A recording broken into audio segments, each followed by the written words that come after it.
from the high desert and the great American Southwest. I bid you good evening, good morning, good afternoon, as the case may be, around the world in all its time zones, each and every one covered like a blanket by this program. Midnight in the Desert. I'm Art Bell. It's a joy to be here tonight, definitely. Welcome back for another week of whatever. It's going to be a lot of very good whatever. The rules to this program are very simple, easily kept. No bad language, and only one call per show. That's all we have, 2 rules. Now, I want to thank people, as usual. Telos, Joe Talbot, Keith Rowland, my webmaster, Heather Wade, my producer, Stream Guys, LV.net, sales, of course, Pete Everhart, and TuneIn Radio, which gets us out there. Leo Ashcraft, that does Dark Matter News. And let's see, what do I want to mention? There is something tonight. If you are all right, I can't spill the beans, but something really big, a couple of big things actually are going to happen in about 2 weeks with regard to the show. Really cool stuff. So, here's what I advise. If you are not yet a time traveler, if you are not yet one who has access to our archives, which are getting very large now, by the way, and Time Traveler status gives you that, access to all our archives, RSS feeds, cool. And also the wormhole, the famous wormhole. If you haven't done that yet, I suggest you get on it, and it will be apparent why. Now, we did lose one today, and it is so sad. It was Quick Carl who decided to leave us. He says he is canceling his subscription directly, both to myself and Richard, because of what people on Belgab have been saying about his wife. And the fact that MV, the guy who owns it, has done nothing to stop it. This is sad. Quick Carl, sorry to hear it. However, Quick Carl, I'm told, hangs out in the political section of Belgab, which is like hanging out in the hottest section of hell. I mean, I'd rather go to the dark net with my Social Security tatted on my forehead here. But, so how that happened and why he blames it on us, I don't know. But anyway, there you go. Win a few, lose a few. The fires out west are horrible. Horrible, horrible. We have been getting a great deal of smoke here in the southern part of Nevada from those fires, so we know how bad they are. But we're not in them. And now they're up north, small mountain town north of San Francisco, which was really nice back when they had the bad fires before and opened all their schools and everything up. And now that town itself, Middletown, is evacuated, and it is gutted by another blaze that shocked firefighters by its strength and speed. It's the drought. And those are all things coming home to roost. And then if we get the projected rain this winter, the fires will at least then be put out by the mudslides, I would imagine. All right, I got this. I get emails, from people that are strange. This one really caught me, and I don't know what to make of it. It says, Art, I'm going to get right to the point. You're going to love this. On December 21st, 2010, my girlfriend climbed the ladder that went up to the attic. I asked her what she was doing, didn't get a response. I grabbed her legs, and she was like stone. I couldn't move her. She was half in, half out of the attic, legs still on the ladder. When she finally came down, she was a completely different person. Talking different, acting like a 50s housewife. actually started cleaning, and that's what scared me. Funny, right? Well, in the video, he's got video of all this.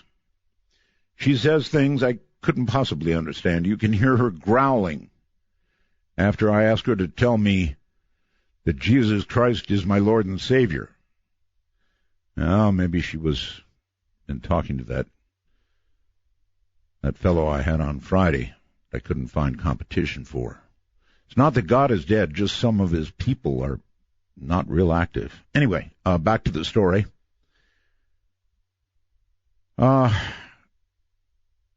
She says all this mockingly. Kind of laughs. There are orbs that are constantly flying around the room, which I only saw in the video. I even showed her a porno magazine to see what she'd say. I got a strange response. Put your playthings away, she said, something like that. Normally, she would have beaten me. Really. I would like you to see it, the video, that is. Get your opinion. But you only don't. I don't want it public just yet. There are 3 videos, and in the last one, she admits to never going into the room she just cleaned. The next day, I went into the attic and called out anything that might be there, claiming that I was a man of God and you better come face to face with me. There was a rocking chair. I touched it, and it fell to pieces. There's just so much to tell. But this is a strange story indeed, so I have requested the video, he says, Roswell's, and thank you.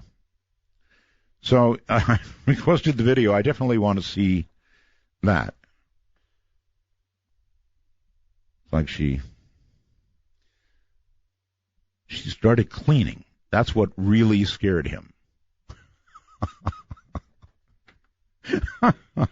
I'm sorry. Coming up in a moment, Charles Maxwell, who was born in London and will have an appropriate accent, where he attended Millfield and has been overheard telling people quite proudly that Jeremy Clarkson of Top Gear did also. Well, he didn't actually. Maxwell attended Southern Methodist University in Texas and graduated with a degree in English. He attended graduate school at the University of Colorado, Denver, while making a field full of secrets. That's his book. Maxwell discovered the stunning hidden science of crop circles, which led him down the path of rendering their 2D designs into a 3D machine. A ship driven by never-before-seen propulsion technology. Maxwell lives in Malibu, California. This is very Contact-ish, isn't it? A machine from crop circles? I recall, well, anyway, let us bring on our guest and say good evening. Good evening, Charles. Good evening, Art. Thank you so much for having me. I'm very excited about this. Very happy to have you. So, where are you located right now? I'm actually, I'm in North Malibu. That's where I reside when I'm not making films. Okay, you are there, okay. Yeah. All right, so you're a filmmaker. You're not using a speakerphone, are you, Charles?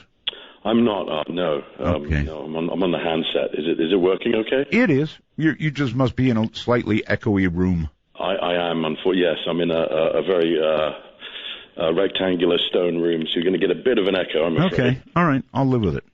All right, so the first question here is, what is a crop circle? And I don't want to ask that because I kind of know what one is, and I think most of my audience knows what crop circles are, unless you have a definition that goes beyond the norm. I don't actually. I'm on the same page as you. Crop circles are pretty self-explanatory, but I think for me, what was really important is I've been a UFO buff for many years, as long as I can remember. And I, just like many of your listeners, I'm really interested in what's out there. But I got frustrated with all these videos. There just seem to be a few pixels dancing around on a screen. There's very little science we can do with that for those of us who are actually interested in getting to the bottom of the phenomenon. Very true. So it was a fantastic opportunity for me. It's not a pixel, it's a giant formation in the wheat. Sometimes if the farmer is, kind enough, he will leave it there until harvest. You can have a picnic in this thing. You can stay in them to your heart's desire with his permission, the farmers. And you can do some really simple experiments. You can look at the plants in depth. So it was a real chance for someone like me who is fascinated by the sense of the other to go and really find out what was going on. And again, I have to be brutally honest. The first time I looked at crop circles, I wasn't impressed. But when I actually stepped into a crop circle, everything changed dramatically. What did you feel? My first crop circle was a formation called the Pie Circle in 2008 in a place called Barbary Castle in Wiltshire, England. And I felt overwhelmed. It really threw me for a loop. Again, imagine, I'm sure this is easy for listeners to imagine, that you've been searching for so long and then you're suddenly up against the real thing. It's a bit unnerving. It's a bit spooky to actually be walking around in a circle where you look at the plants and you say, goodness me, I don't think this is fake. I think this is the real deal. Mm-hmm. That's just about the most exciting feeling you can have in the world. All right. Instead of asking what a crop circle is, since we all know, I'd rather ask, how do you separate the wheat from the chaff? No pun intended. With regard to crop circles, the real ones, the fake ones. That's a very good question. Mm-hmm. And what it boils down to is it's literally this simple. Jeff Wilson is an American researcher with the ICCRA. That's the International Crop Circle Research Association. And he says it's this simple, folks. All you need is a ruler and 35 samples from in the circle, 35 from without the circle, which we call our control. And then you measure the length of something called the apical node of the plant. Now, whether it's barley or wheat, these freestanding stalks, they have knuckles, just like your finger. And what happens is when we measure them statistically, these knuckles in certain formations, there is a significant difference between the controls. They have elongated. And in certain instances, we're getting a bit ahead of ourselves here, we have something called an expulsion cavity in that apical node in the plants, where it literally explodes from the inside out, rather like a chest. Right, and the conventional thinking is that probably it indicates some sort of microwave has been at work. Hold on one second. I didn't do my break-in, so I better do it. They insist on this stuff. Charles Maxwell is my guest. When I was young, it seemed that life was so wonderful. And quick, Carl, this one goes out to you. Oh, it was beautiful, magical. And all the birds in the trees, they be singing so happily.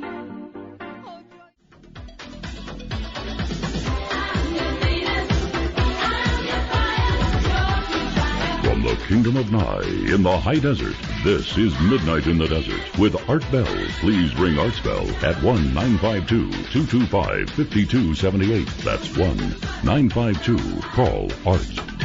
And the answer is because I like girl harmony. Always have. You're wondering why I like this song.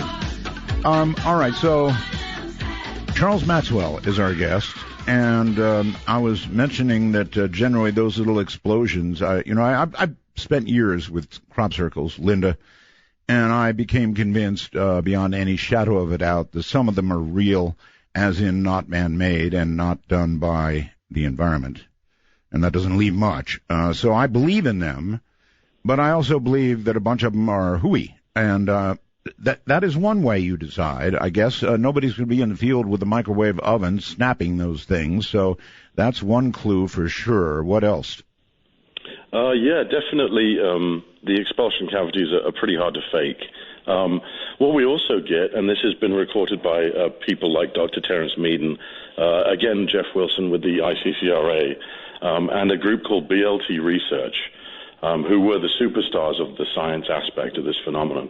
And what all of those folks noticed was they went into these formations with magnetometers, with various sensitive instruments, and they were able to detect some kind of pollution, microwave and plasma pollution in various circles. And it fluctuated. Some circles would be very heavy in microwave, and some would be very heavy in plasma. And so they looked at this and they said, well, what? And obviously we're ignoring the fakes here, but in these microwave and these plasma circles, what's happening to the plants? What's happening to the physiology? And in fact, Levengood, W.C. Levengood, who's part of this BLT research team, he's no longer with us, unfortunately. He passed away last year. He was a botanist, and he actually published in peer-reviewed journals on this. So this is not just conjecture, and I've got one of them here. I'm very well aware it's not conjecture. It's it's real. I'm convinced of that. And we don't have to spend a lot of time on that because preaching to the choir, and I think most of the people out there would probably agree with me. There have been several, honestly, Charles, where I just went, no way. There's no way humans did that, period. End of story. No tracks out. Very intricate. Never could have been done by humans. So, okay, I'm with you. This is what people have to understand, is the English summertime. You have about 4.5 hours of darkness on the Wiltshire Plains. Light and sound carry extremely well out there. So, for instance, if I use my cell phone in a field, you can see me almost a mile away at night. Yes. And same with dogs barking and things like that. So it becomes harder and harder, especially if you bear in mind there's people like me out disguised as bushes every season trying to catch you, making these circles. So it's the microwave and the plasma. You've actually done that? Yep. Disguised yourself as a bush and went out there and waited? That's right. You go out and you look for the hoaxes. Now, what we do, we thought we caught some people, and you can see in the film how we actually managed to ambush some Spanish backpackers who most definitely were not making crop circles. So these are some of the problems you run into. And then you mentioned, obviously, hoaxing. You've just kind of touched on that. That's a huge, huge element where people go out and with boards and string, right. They will try and trip you up. Right. Let me ask you straight out then. What percentage of crop circles do you think are hoaxed? Okay, that's a fantastic question. Let me preface it by saying Colin Andrews, who's the father of the phenomenon, got into a lot of trouble a few years for claiming it was about 85% fake. I'm going to say it's more like 95% fake. Really? And in fact... Oh, you'll get in more trouble. Yeah, and the phenomenon's in slight decline, I have to be honest, there as well, where it seems like it's just kind of winding down. Okay, based on your accent, I have another question. Obviously, you'd be in a position to answer this. Why Great Britain? Another good question, right. Well, we have to look at the environment, the landscape, and in particular, that very small area between Avebury, Silbury Hill, and Stonehenge in Wiltshire. What's different about that? Why is it crop circle central?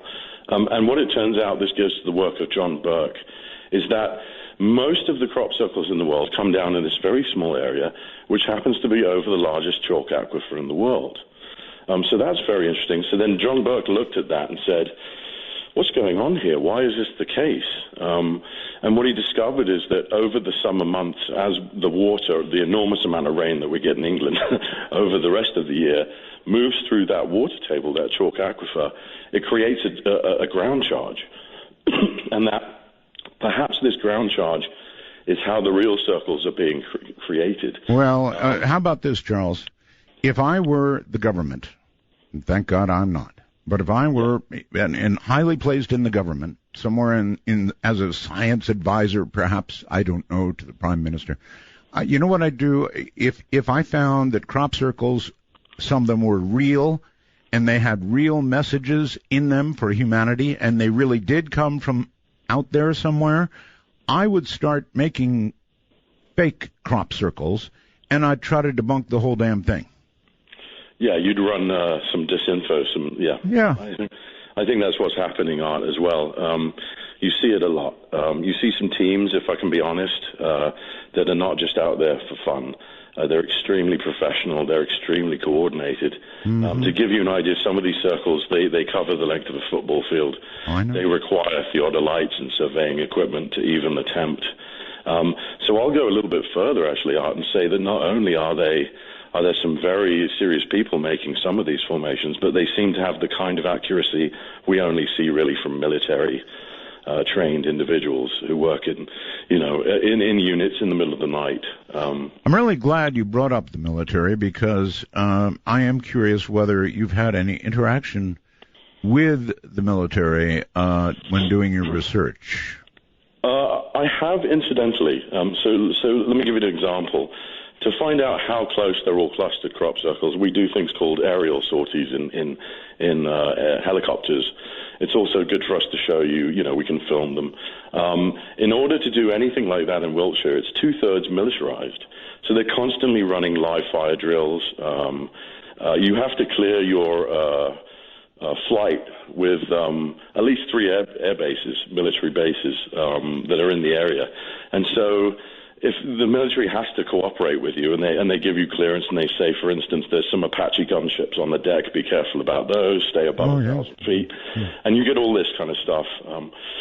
I think I know that they're as curious as we are, because I've actually filmed, we have an Apache gunship below its kind of legal, intraction zone, and it's very curiously examining a yin-yang formation, and we saw this a few times. So I think that they're trying to get to the bottom of it, just like we are, and perhaps they're a little bit shaken by the fact that these things can appear right under our noses, and it's good to know why and who's doing it, and that many of those questions haven't been answered. Well, I know that you are going to make a claim tonight that you have put 2D crop circles together in a 3D visualization and came up with a plan for a ship. Now that's just like that's right out of Contact almost. It's very, isn't it? Yeah, we were aware of that. Doug Ruby, years ago I interviewed, and he was doing something similar. Only he rotated, if I recall correctly, the crop circles. He actually did it on a phonograph and found they were 3D, and it made some progress in that area. And I'm sure you've heard of Doug Ruby, yes? I have indeed, yes. And in fact, we reached out to Mr. Ruby because it was so similar, his method of articulating these shapes. Well, as you say, what he was doing, he was spinning them very fast, and they were kind of, you were getting the illusion of solid shapes there. That's right. The only difference from what we were doing is we were actually lathing these shapes as wire models. So what we got was a lot closer to a blueprint than a solid state kind of the shape of a cross. Okay, so a wire model would be 3D-ish. If you lathe it, yes. So you have to find what's the central axis of rotation, and then you just take it from a 2D image and you lathe it around that central axis. And you end up looking at something that looks a lot like a blueprint for a machine. So that's what happened was we had actually returned from England, having been in 42 different crop circles, about 5 of which perhaps, if we're really being honest, could have been real. 2 or 3 were definitely real.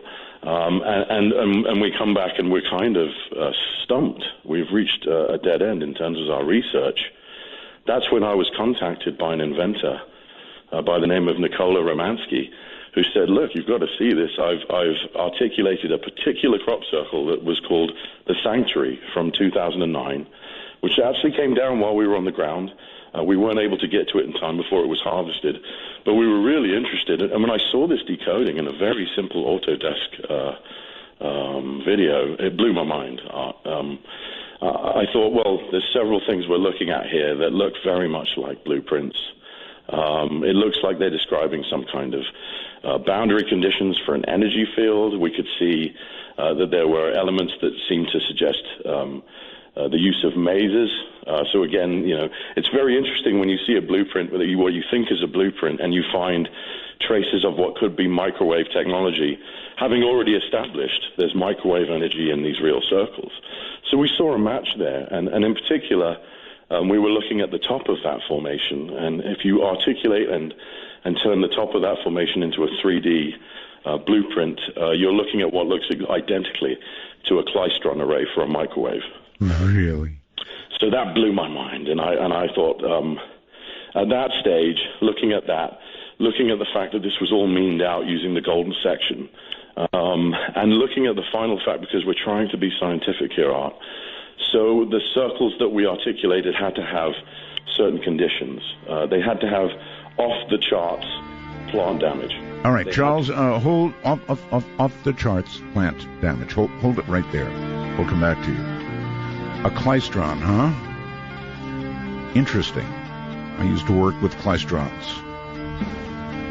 I wonder if it could have been a klystron in a satellite with USAF on the side. I'm Art Bell. This is Midnight in the Desert.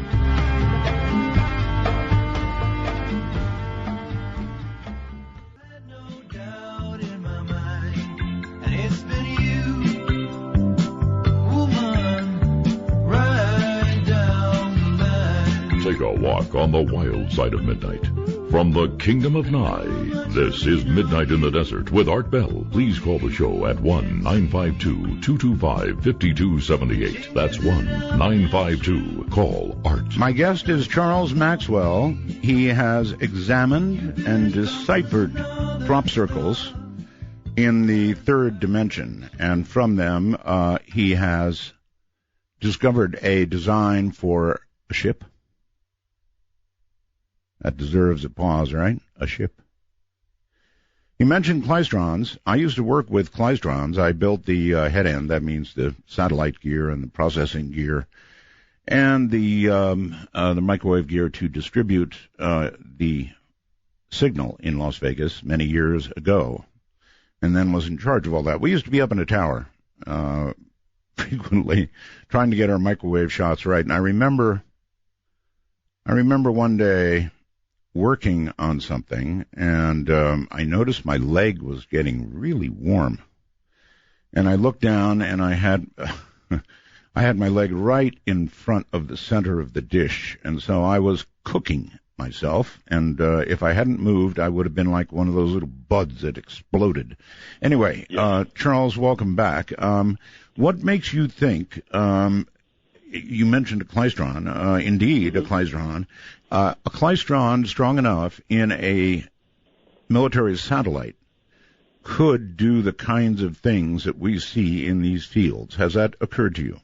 Oh, yeah, absolutely. That's a great point. In fact, what I thought is that military satellites is one solution, but it could also just be weather satellites. Let's put it this way. If you want to retask a satellite and make sure that you've positioned it correctly, one of the ways to do that, and perhaps to have a little laugh as well, would be to create some kind of location technique involving the ground. So I think that they can definitely be the result of satellite technology. And in fact, that is perhaps the most probable source. It's very interesting when you look at crop circles, only 20% of them have any kind of association with orbs or actual UFOs. Mm-hmm. And that's a bit confusing. So we look at this and we say, well, where is the message originating from? And to be honest, it seems like it's a really loud conversation with several different sources, some of whom we know are hoaxing. But there's several conversations going on at the same time. Well, Charles, a weather satellite would be unlikely to have a klystron. They're generally doing photography and at various levels, and I wouldn't know that, Art. So I'm glad you cleared that up for me.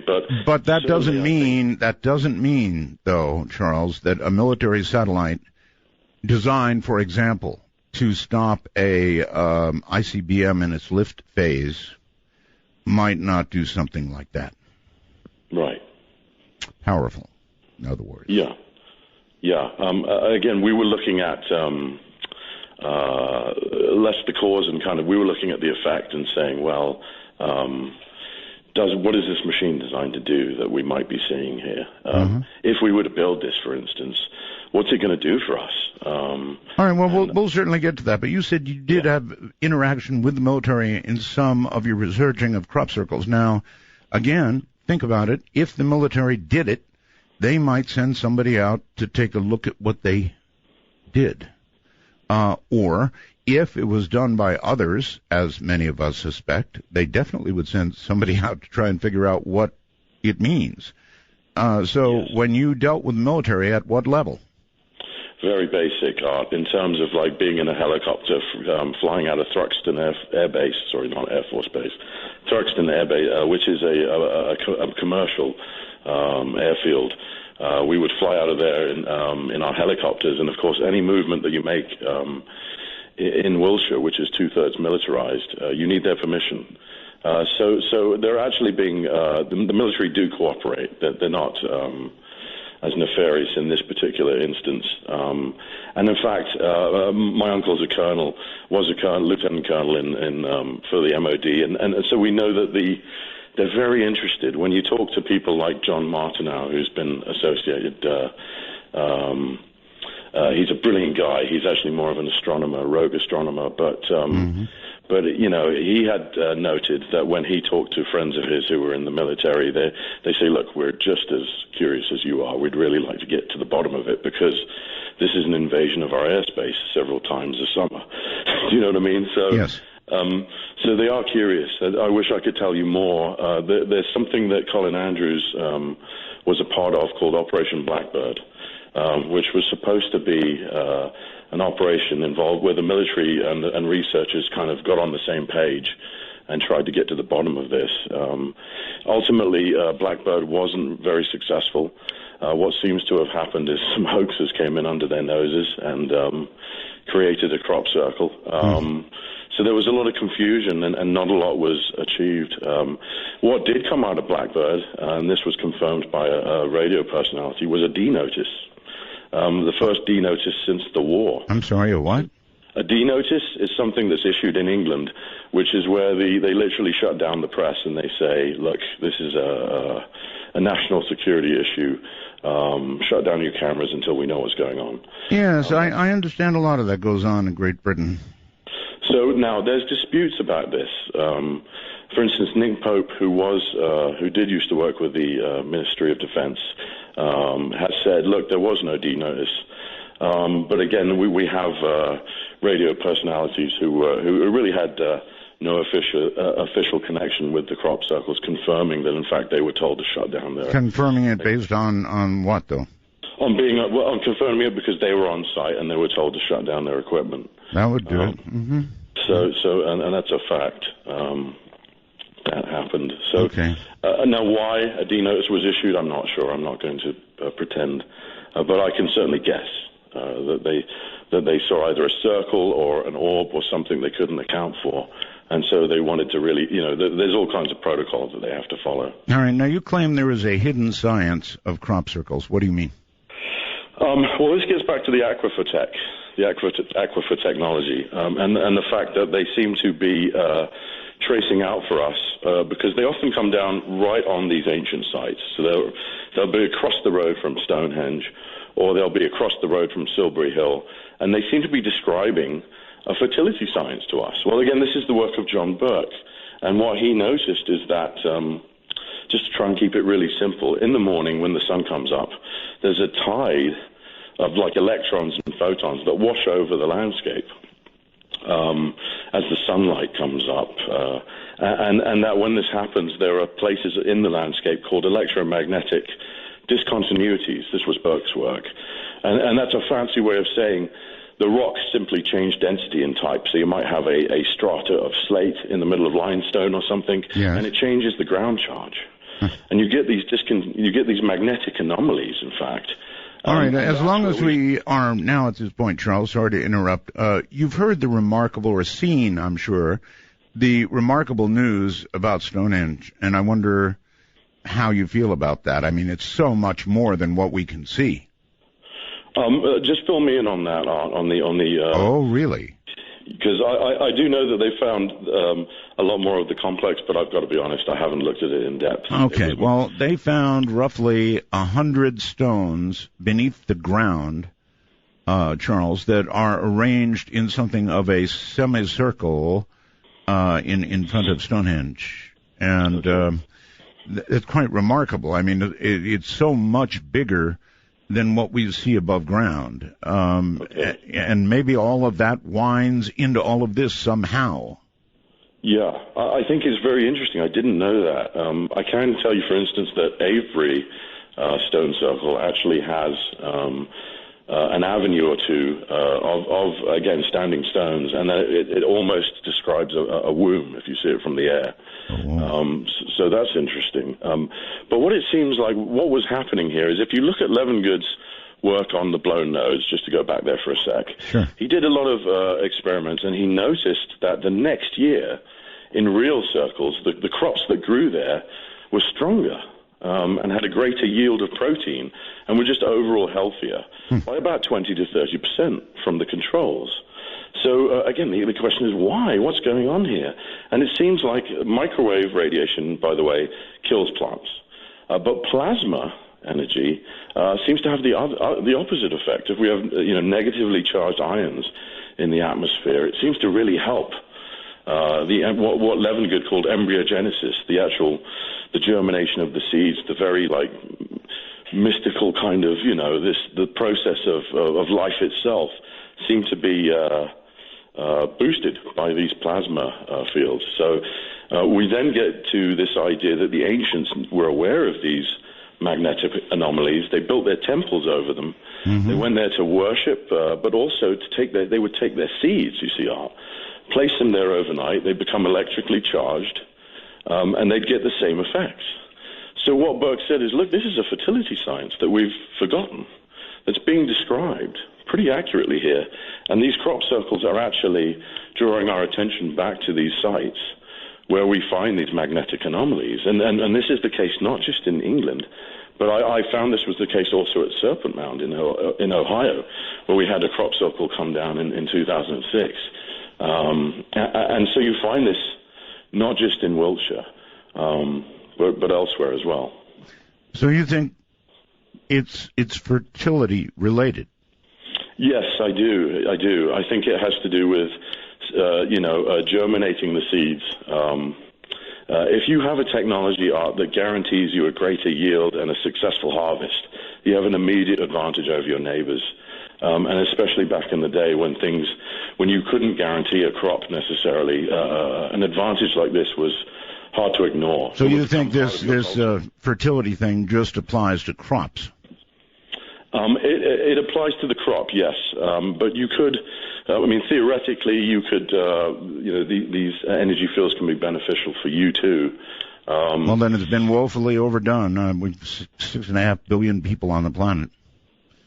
Yeah, exactly. But that's why it's so interesting. You see, if we can find something that gives us an edge, where perhaps we can grow crops for easier, we can guarantee. We can make some dent in the growing food. We're going to need it. Problem. Mm-hmm. As you know, we're running into food and water shortages of epic proportions. So it goes but beyond being a mere curiosity about UFOs, and it becomes something that you really must look at. All right. Let's get right down to it. How did you claim you broke the crop circle code? Yes. So what is the code? How did you break it? I actually don't make that claim, Art. I claim that I found something. We definitely were able to articulate some circles and pull out some blueprints that we did. Then we did our best to bring those into the real world through a very long 2-year R&D process, working with aerospace engineers. But in terms of the code actually being properly broken, I think the man you should talk to is Nassim Haramein, because he has a greater kind of understanding of the holistic code. Crop circles confirm this code, but he finds it many other places as well, like the Bible, and in the geometry of various cells and processes. So he's a fantastically Yes, I understand you ran your work by him, and with a couple of modifications, he showed you how this ship could be, or drive could be made to work. Yeah, his is not a ship. It's an energy drive, and yes. So I actually flew out to Kauai, where he's based, because at that stage our project was ramping down. We hit some major roadblocks, and we were running out of money. And I'd come to the conclusion, look, we were the only people to try this in the world. We had to try, but it looks like it's going to. All right. Well, I want to know what you did. First of all, when did it come to you that what you had designed could be a drive or part of a ship, that it was essentially a schematic on how to build this drive. I mean, how did that come to you? Yeah, that's a good question. In talking with Nicola, who had originally decoded the first circle, I said to him, first of all, what are we looking at? And we discussed things like the klystron, the fact that it seemed to have boundary conditions for some electromagnetic fields. So then we thought that means there might be magnets involved, that we might have to generate our own electrical field. Well, when you have klystrons, you have magnets, right? Right. Well, this was new to me. I mean, I'm not a scientist by trade. Nicola's an electrical engineer, so I was playing catch-up the whole time. But what I discovered is that, in fact, there are certain things that you need, and this is where Nassim agreed with us. He said, you guys were right about the rotation, you were right about trying to manipulate plasma, and you were right in general about the physics that you're playing with. But he said, you guys were trying to spin metal, which is true. We were trying to spin something called a secondary disk, which is the skirt of our kind of UFO design. All right, well, if you don't mind, how far did you actually get? Can you describe, and or do you have photographs of... it's in the film, actually. It's very clearly described how far we got. We got to testing the plasma ignition system. That would have been the kind of the heart of the device. And we were doing it in... we were trying to get a steady kind of stream of plasma there so we could bend it with the magnets. This is the idea. And it's kind of based on the theory that we have that the universe doesn't run on gasoline. So what does it run on? Well, what's it doing, and can we copy that? And that was what Sweet Potato, that's the name that we gave the machine, by the way. That's what Sweet Potato was trying to do. We were trying to imitate the universe, or the galaxy, at whichever level you want to understand. Where's all this energy coming from, this EM? Can you give me a sense of the actual hardware that you did put together? Yeah. So what we did was we had... we used, I think, between 12 and 24 neodymium magnets that we had to get actually cut to order. Right. We worked with a company in Simi Valley called Rytec. They were aerospace engineers, and they helped us with the chassis, which we made out of aluminum 606-1. Okay. That's actually, to people at home, that's the stuff that commercial airliners are built out of. Right. So we were worried about the stresses and the tensions that it was going to undergo, spinning it so many revolutions a minute, that we thought we better get the best material we could So get. these magnets were spinning? Yeah, well, actually, the magnets were going to be stationary. They were going to spin the disc. Okay. So it would be like an Oreo cookie, and the cream would be spinning. And the cookie itself would be the disc. Okay, that's starting to sound like a saucer. Yes. If you look at the design art, it's very saucer-like. And again, I said, well, this is just spooky. This looks like we're building a UFO. And what Nicola described to me is, if you look at the electromagnetic field we were trying to generate around the machine, in the same way that a sailboat is designed uniquely to travel by wind, we were trying to harness EM kind of waves and use them. And I'm not sure how effective we would have been, but that was the idea, was to really try and create this self-contained standing wave function, and then see if that would affect the plasma in the center of that reaction. How many crop circles actually went into what was the final design? Yeah.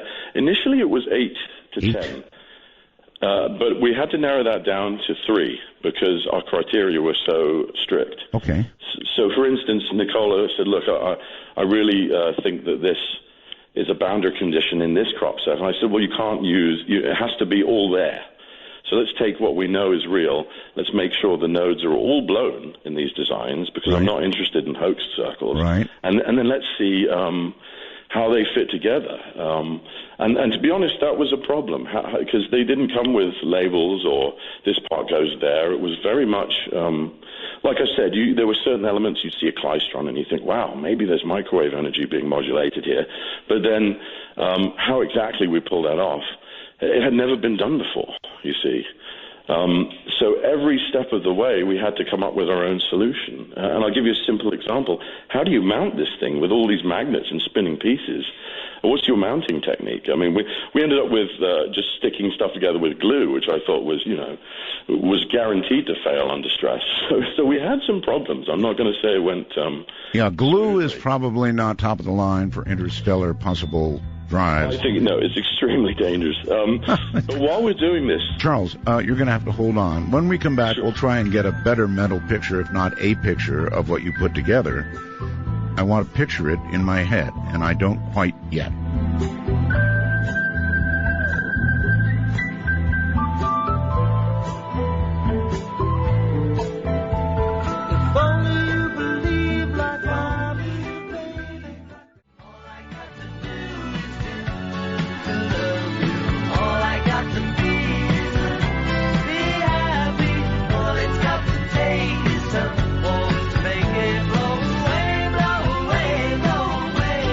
Darkest time between dusk and dawn. From the high desert, it's Art Bell's Midnight in the Desert. Now, here's Art. Charles Maxwell is my guest.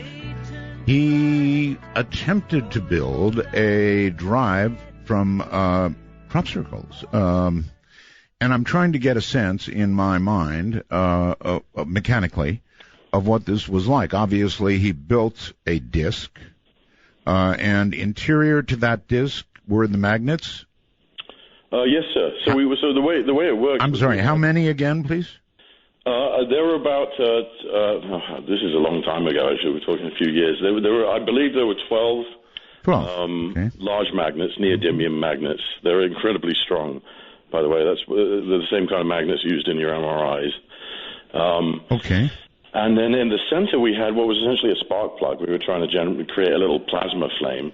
And then we hoped that that rotating EM field would be strong enough with these neodymiums to do something weird to that plasma, to warp it. When you say a spark plug, do you mean literally a spark plug?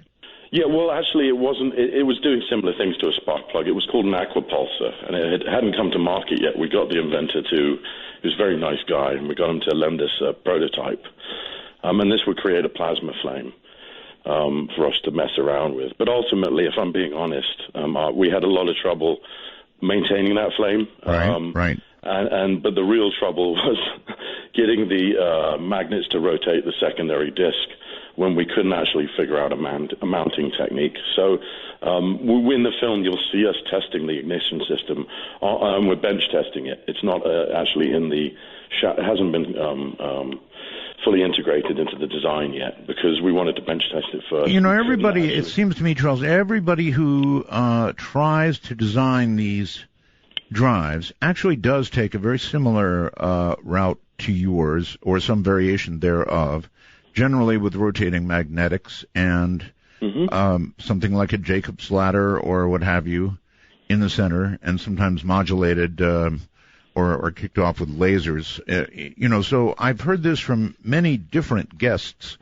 So anyway, I guess, and so this specific design came from, I believe you said three crop circles.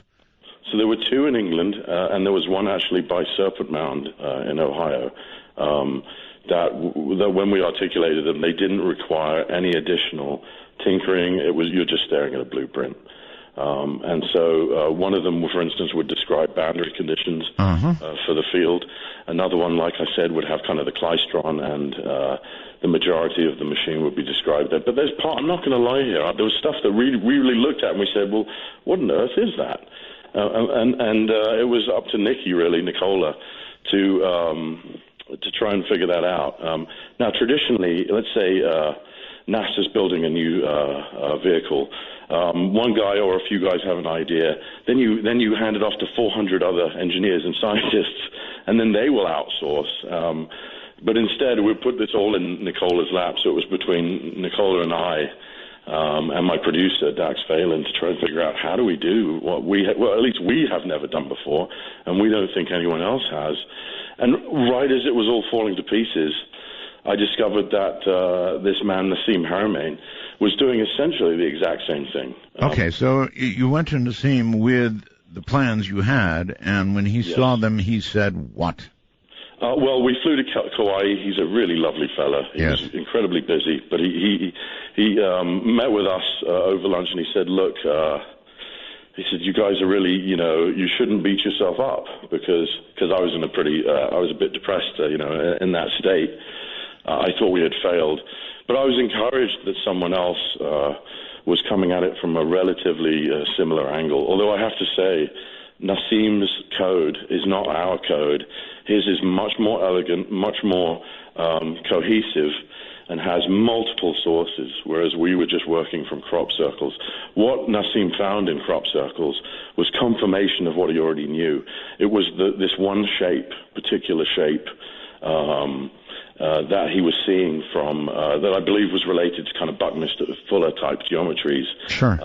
And he was seeing this shape from a variety of different angles. So it was like the circle makers were articulating it in every possible variation for him. Well, if Nassim said these things, I'm impressed, because I interviewed him not long ago. He's a very, very bright guy. Yeah, he's a lot brighter than I am. Now, what he said was, because I asked him, I said, where did we go wrong? Were we even onto something? Did I waste my time? That's the question. It's a bit of a loaded question, but I was in a particular funk. And he said, look, guys, so you really were right about some fundamental things. You were right about the rotation. You were right about the plasma. You were right to try. And then he told us he said, look, Edison found 1,000 ways not to make a light bulb before he found the right way. And then he referred us to the Wright brothers, which I think is overstated. We're nowhere near the Wright. But the point being, when the Wright brothers actually performed their first flight, there was math art that came out in major publications and in newspapers saying, this is a hoax. This is ridiculous. And here's the math to prove that human flight is totally impossible. And we include those articles in the film. So you can see, he made a lovely point, and he really encouraged us. But what it comes down to is, why is he going to succeed, or why is he going to get closer than we are? And it comes down to this, because I did ask him. I said, what did we do wrong? He said, you can't spin metal that fast. He said, your math was way off. And again, this is math that had never been done really before. He said, but your metal would have liquefied once you got over a certain number of RPMs, and you still wouldn't have got close to the kind of energy you need for a kind of a singularity, for that plasma to kind of fold in on itself and collapse in an implosion. And he said, so I said, well, how do you do it then? He said, you can't spin the metal. You have to spin the field. And the light bulb went on in my head, because it's a genius way of approaching it. So instead of spinning metal and getting doused in liquid aluminum, right, while you're performing this experiment, he actually has created amplifiers that he's patented that will spin the electric field instead. Yes. It's a much more elegant solution, and I think he's going to get some kind of effect from it. If not, and he demonstrates for me. I'm not really allowed to talk about exactly what he did, but he showed us some very simple devices that he had made, according to the design, the geometries of the vacuum, as he calls it. And these things are literally drawing 4 volts, and I don't know from where. And I've seen this with my own eyes. They're not hooked up to any kind of power source. So it's exciting stuff working with that guy. Not working, but getting to pick his brain for an afternoon and having him say, look, you guys, you got close, but you really should be spinning things that aren't matter. So that was a revelation. Well, I'm telling you, there are many, many people right now, Charles, working on various forms of drives, whether they be an electromagnetic drive or whether they be some other form. It's really an intense area of work right now, because if man ever wants to really go to space, beyond possibly going to the moon, if we want to go anywhere real, and we want to get there in a reasonable amount of time and not devote generations of travelers to it, it's going to be the only way. Thank you for making a really important point, Art. Combustion technology won't get us very far. No. So that's kind of what we were up to. And again, people might say, well, you're dabbling in the new age, but for me, it's very old age. These geometries, they're about the way that the universe works, the way it was created. How is it doing what it's doing? Can we copy it? No one's going to sue us, hopefully, because it's, the creation. But can we replace combustion technology with implosion tech? And for people at home, what's the difference? It is the fact that when you blow stuff up, you do get enormous energy, but it's quite inefficient in the long run. And the idea that we can implode things and actually get more energy out of the equation is tantalizing. I wanted to explore it. Well, okay, so this is ended. Where do you go now? Yeah. Well, what we, like I said, we ran out of money. Yeah, I get that. We had to shut down. And so for me now, I stay in touch with Nicola. We're still friends. And Nicola is moving forward with this work, but it's going to take funding. What do you think you spent so far, or entirely? I can tell you what I spent on the R&D project. We spent about $150,000. Good Lord. Dollars, yeah, it's a lot of money. It is when it's coming out of your pocket. That's coming out of my pocket. I really put my money where my mouth was. And well, I'll give you props for that. Not many people would find a new way to look at 3 crop circles and pony up $150,000 to try and prove their point. So you must. I would really love to see the final rendering, or is that proprietary? No, absolutely not. In fact, it's in the film. It's even in the trailer. We didn't try to hide this stuff. If you can take a look at that at some point, and to the folks at home, you'll see not only the machine and every part of it, you'll also see the full articulation of the main crop circle that started it all. So we're pretty open about all of this, and we welcome the criticism. We just really wanted to push the envelope, and it became almost an activist against the way things are done. Okay, so I'm headed to my own website right now. I'm going to click on your picture. Hopefully that's going to take me somewhere. No, it hasn't taken me anywhere yet. Okay, all right, so I see a crop circle. Yeah. So I believe what you're looking at is 2009, the Sanctuary. And it's called the Sanctuary because it came down next to a very old little stone monument that's in a field known as the Sanctuary. So that one had blown nodes. Very interesting. Very interesting indeed. However, what would I have to do now to see the rendering, the final rendering that came from... you mean for your own, if you wanted to do it at home, you would just need simple Autodesk software and... No, I'm sure you've got it up somewhere, right? You mentioned... Yes, it's at yes. I'm so sorry. It's at our website. The trailer is, anyway, afieldfullofsecrets.com. And there's a trailer there, some bio. All right, I'm going to play the trailer right now as we speak. I really do want to see this. I can't imagine what a decision to... How far do I have to wait, by the way, through this before I get to it? I would say it's about a 2.5-minute trailer. It'd be the last minute. The last minute, okay. If you're scrubbing, yeah. Yeah. All right. This is quite remarkable, and there is a very rendered high-definition aerial photograph that I'm seeing of that crop circle. And here we go. Oh, a very good job. What a good job of rendering. And now you show the craft. Yeah, we take it to bits and put it back together for you. Wow. Folks, this is worth watching. Go to artbell.com and then jump over to his website. This is pretty impressive stuff. Honestly, it is. So take my word for it, having just watched it, it's worth the watch. So thank you, sir. I imagine putting that together alone would have been a pretty big job. Yeah, that's why we had to outsource. You see, we were deadly serious, Art, so we bought something known as a rapid prototyper. This is a 3D printer. And it had a 5-axis lathe on it, and we thought, let's keep things in-house and lower the costs, and let's see if we can't build this entirely in-house. And we were wrong because of the diameter of the secondary disc. It was too great for our lathes to cope with, and as a result, then we had to outsource. I think, as you know, once you start going to aerospace engineers, your costs skyrocket. Yes, of course. All right, Charles. Hold tight a moment. Hold tight.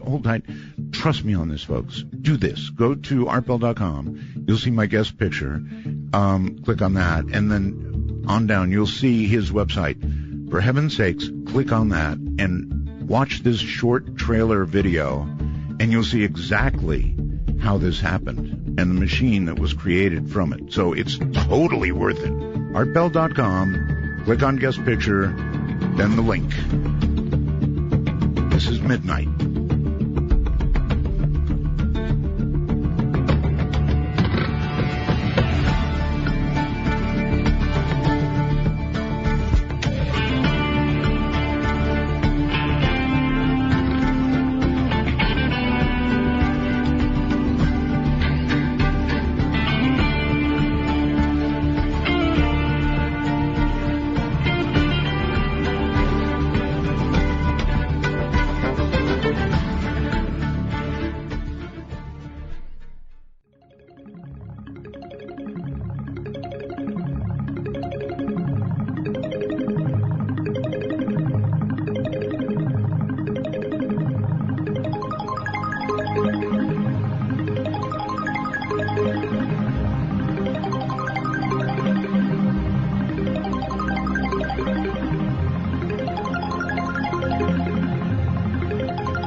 It's not radio, but it is what's next, exclusively on the Dark Matter Digital Network, Midnight in the Desert, with Art Bell. Now, here's Art. Here I am.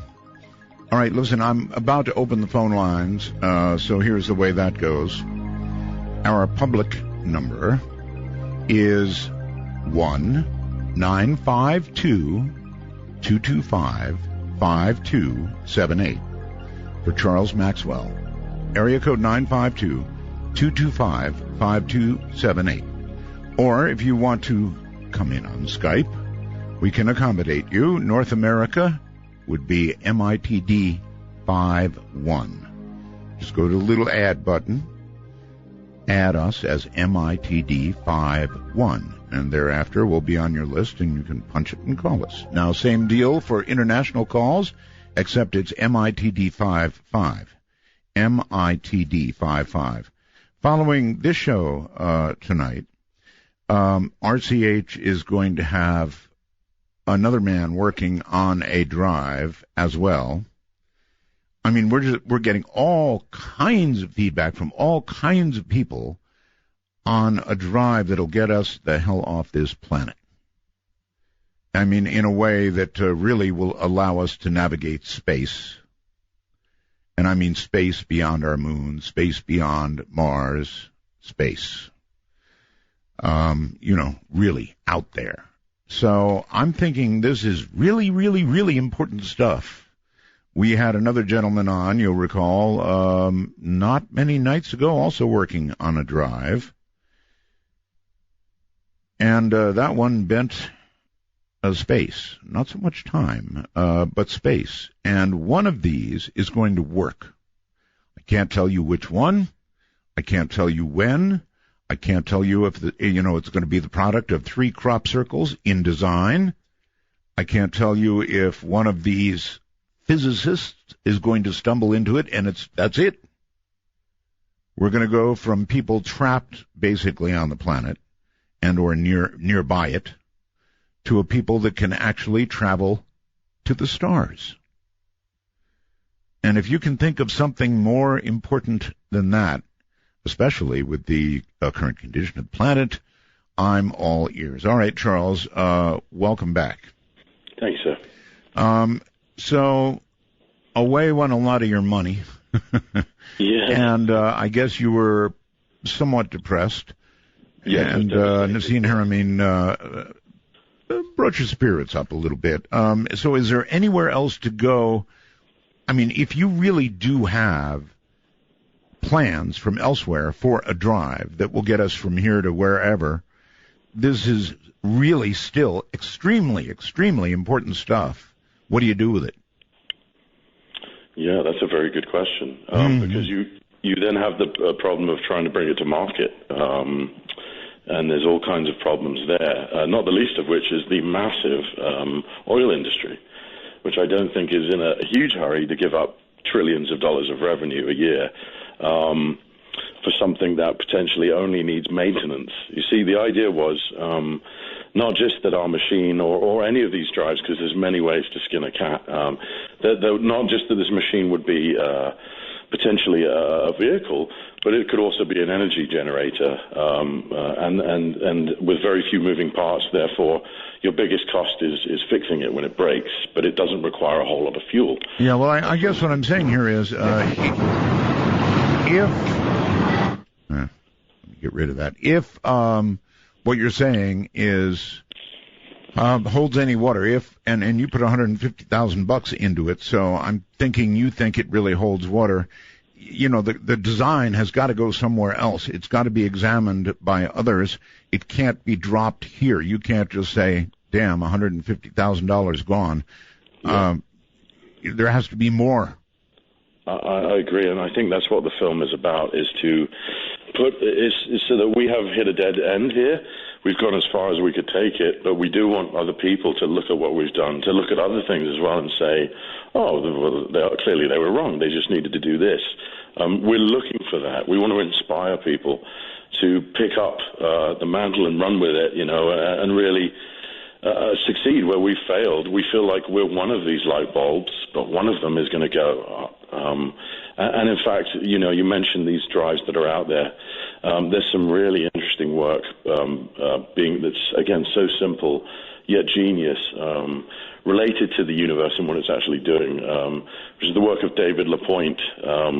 And again, what we're just looking at is two interacting electromagnetic or rather one field that's male and female, electromagnetic field in a toroidal kind of shape. And this is really exciting because it does confirm kind of what we were onto and what Nassim is trying to do. And it's very elegant and it's simple to understand. You don't need to know how to dismantle a quadratic equation or to even understand relativity to understand that the universe is electric. All right, let's take a few calls and see what comes. Benson, I believe it is, on Skype. Hello. No, Benson is not there. When I said you're on the air, he wasn't. Let's go to Winter Haven, Florida, I believe. Hello. Hey, Art, this is Tom from Florida. I'm sorry, Tom Sawyer?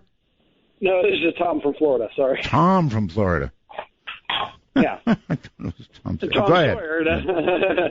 Anyway, yeah, I think the government already is aware of the technology of this. I think that's why they're keeping all of it secret. It would be stupid for them to reveal it to us, in their opinion, because it would take all these oil companies and all that their funds away. But I do have a question for you, Charles, if I may ask. I heard a long time ago that these crop circles, somebody discovered that they actually formed musical notes. Oh, yeah, that's very good, Tom.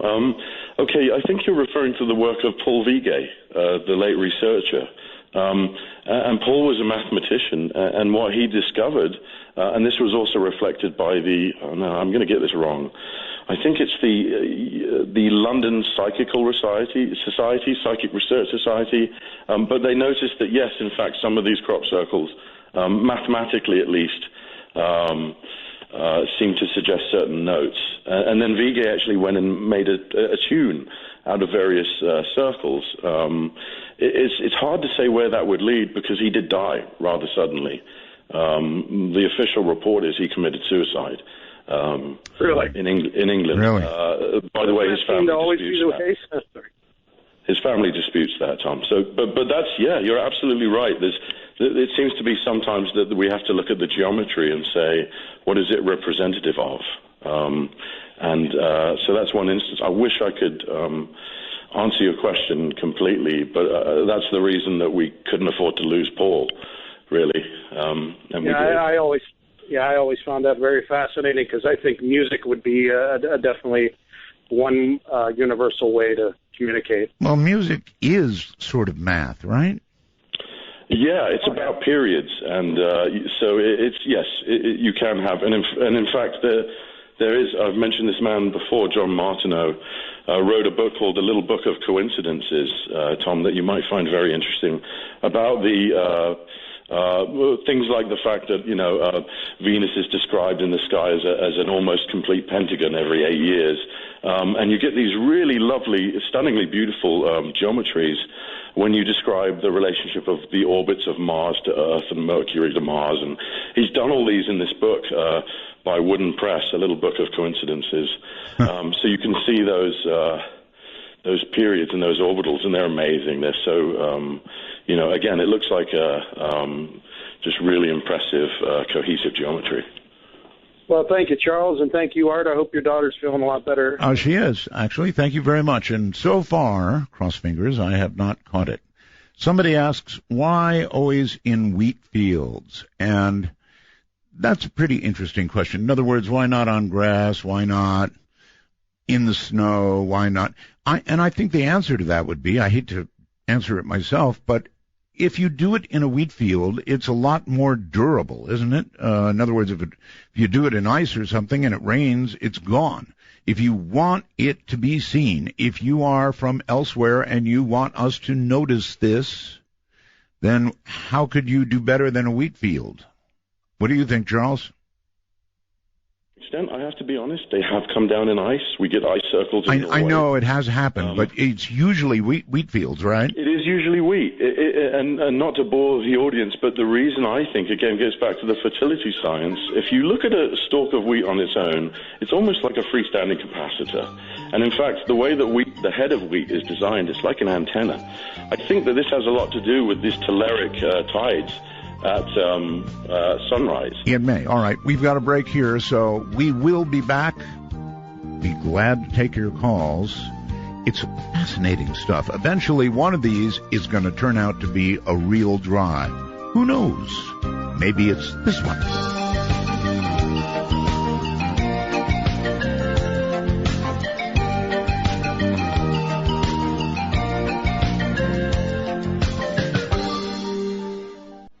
Incredible stuff. Absolutely incredible. Okay, Charles, welcome back. Is there anything, before we go back to the phones, important in your story that I have missed?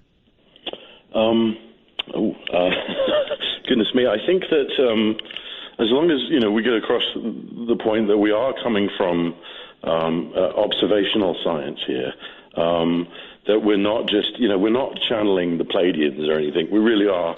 I know. You know what I mean? We're trying to work with observational data, and our model is the electrical universe. So we contend that there's actually a lot of electricity out there and a lot of plasma. And this is David Talbot's wonderful work that kind of turned me onto this. But this idea that curvature space-time, the Einsteinian relativistic model, it's got all kinds of problems. And when you really look at who's making the advances, who makes the major inventions, the Marconis, the Teslas, the Edisons, these are electrical engineers working in the real world with electricity. Oh, yes. They're not theoretical physicists.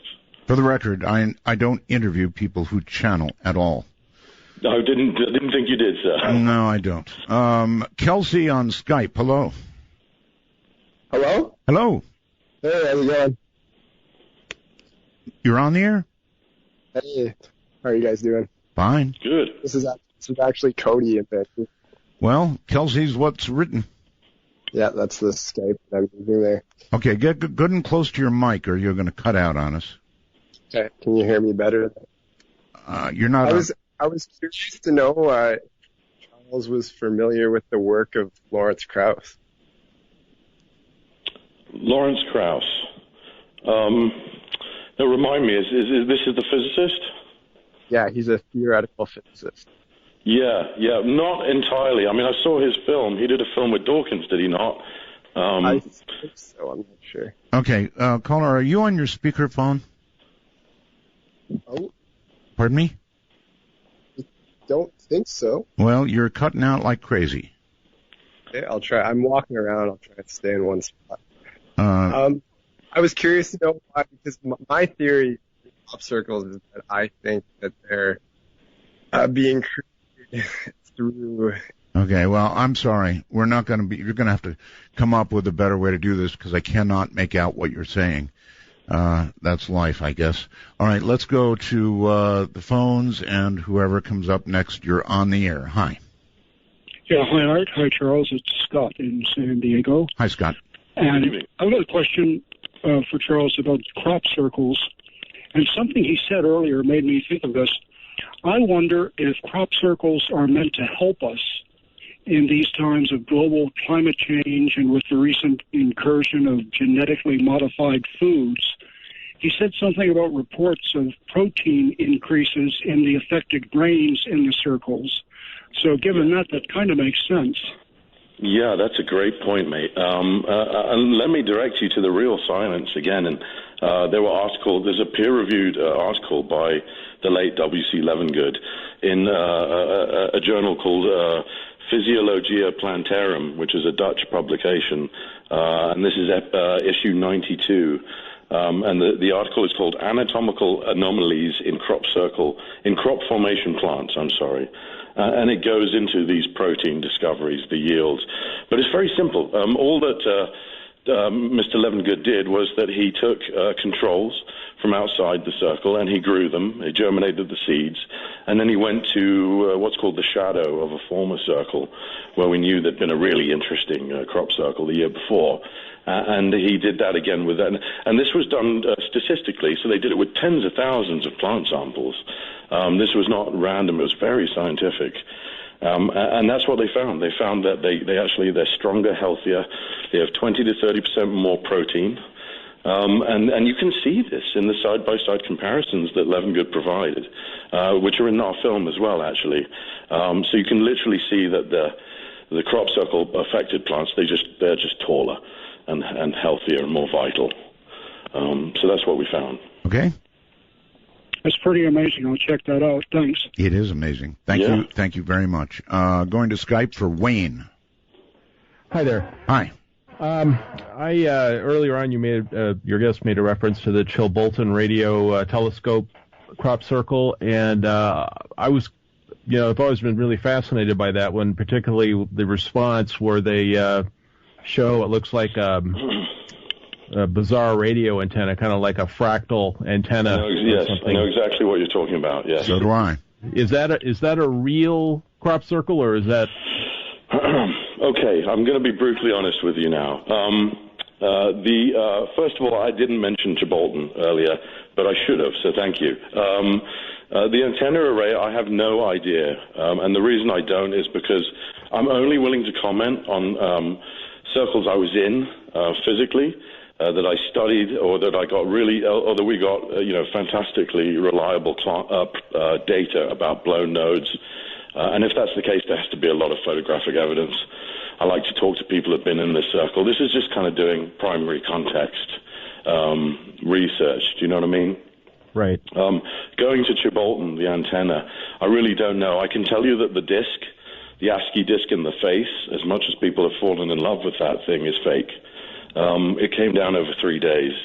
And I know this because Andres Muller went down there to Chilbolton and talked to a farm manager, and he said, clear as day, it was a 3-day formation. So the ASCII disc that everyone goes nuts about, with the alien, the typical gray holding that disc, is undoubtedly fake. Thank you. You're very welcome. Thank you for carrying the call. We appreciate it. And let's go here to the phone. You're next, whoever you are. Yeah, hi, this is Ronald calling from Malibu, California. Hey there. Hi, thanks for taking my call. Charles, I have just two quick questions. Wait a minute. Ronald. Yeah. You're the Ronald who was packing up with his wife to go running away. Yeah, in fact, we finished packing up today. When do you leave? We are actually leaving Wednesday. Wednesday? Because, Wednesday. We're going Wednesday, and then we're going to stay until the 28th. All right. Sorry. Go ahead for the guest. Okay. My first question is, have you thought about putting up like a closed-circuit TV surveillance cameras near the crop circle site so that you can actually capture footage of the crop circles being made, which I think would lend a lot of credit. It would lend a lot of credibility to it, I think, and attract some real scientists. And then my second question is, and I've used this to crowdfund web series before, have you thought about doing like Indiegogo or Kickstarter or GoFundMe to gather not only funds to continue with your project, but also gather possibly some real technicians who can come in there and make your saucer and drive work for you? Okay, those are both good questions. Let's go to the camera one first. Right, the camera ones are great. Thank you for mentioning that. There's a very good reason why we didn't set up hidden cameras. One, it's expensive, and we couldn't budget for that. Two, and this goes to the kind of political side of crop circles, there are hoaxes everywhere. Mm-hmm. If they even suspect that you have a camera in a field, the first thing they're going to do is the first thing they're going to do is try and trick you. The second thing they're going to do is steal your camera. So that has been considered. In fact, my director of photography said, why haven't we done that? He was very cavalier about catching hoaxes and really went the extra mile. It's just not financially feasible for us 5-6 years ago. It might be now, I think. You could put GoPros, camouflage them, and hide them all around us. That's what I was going to say. Get a drone. Yeah. Why not get a drone? Wait until something's in the middle of a formation, fly that sucker up, and take a look-see with night vision.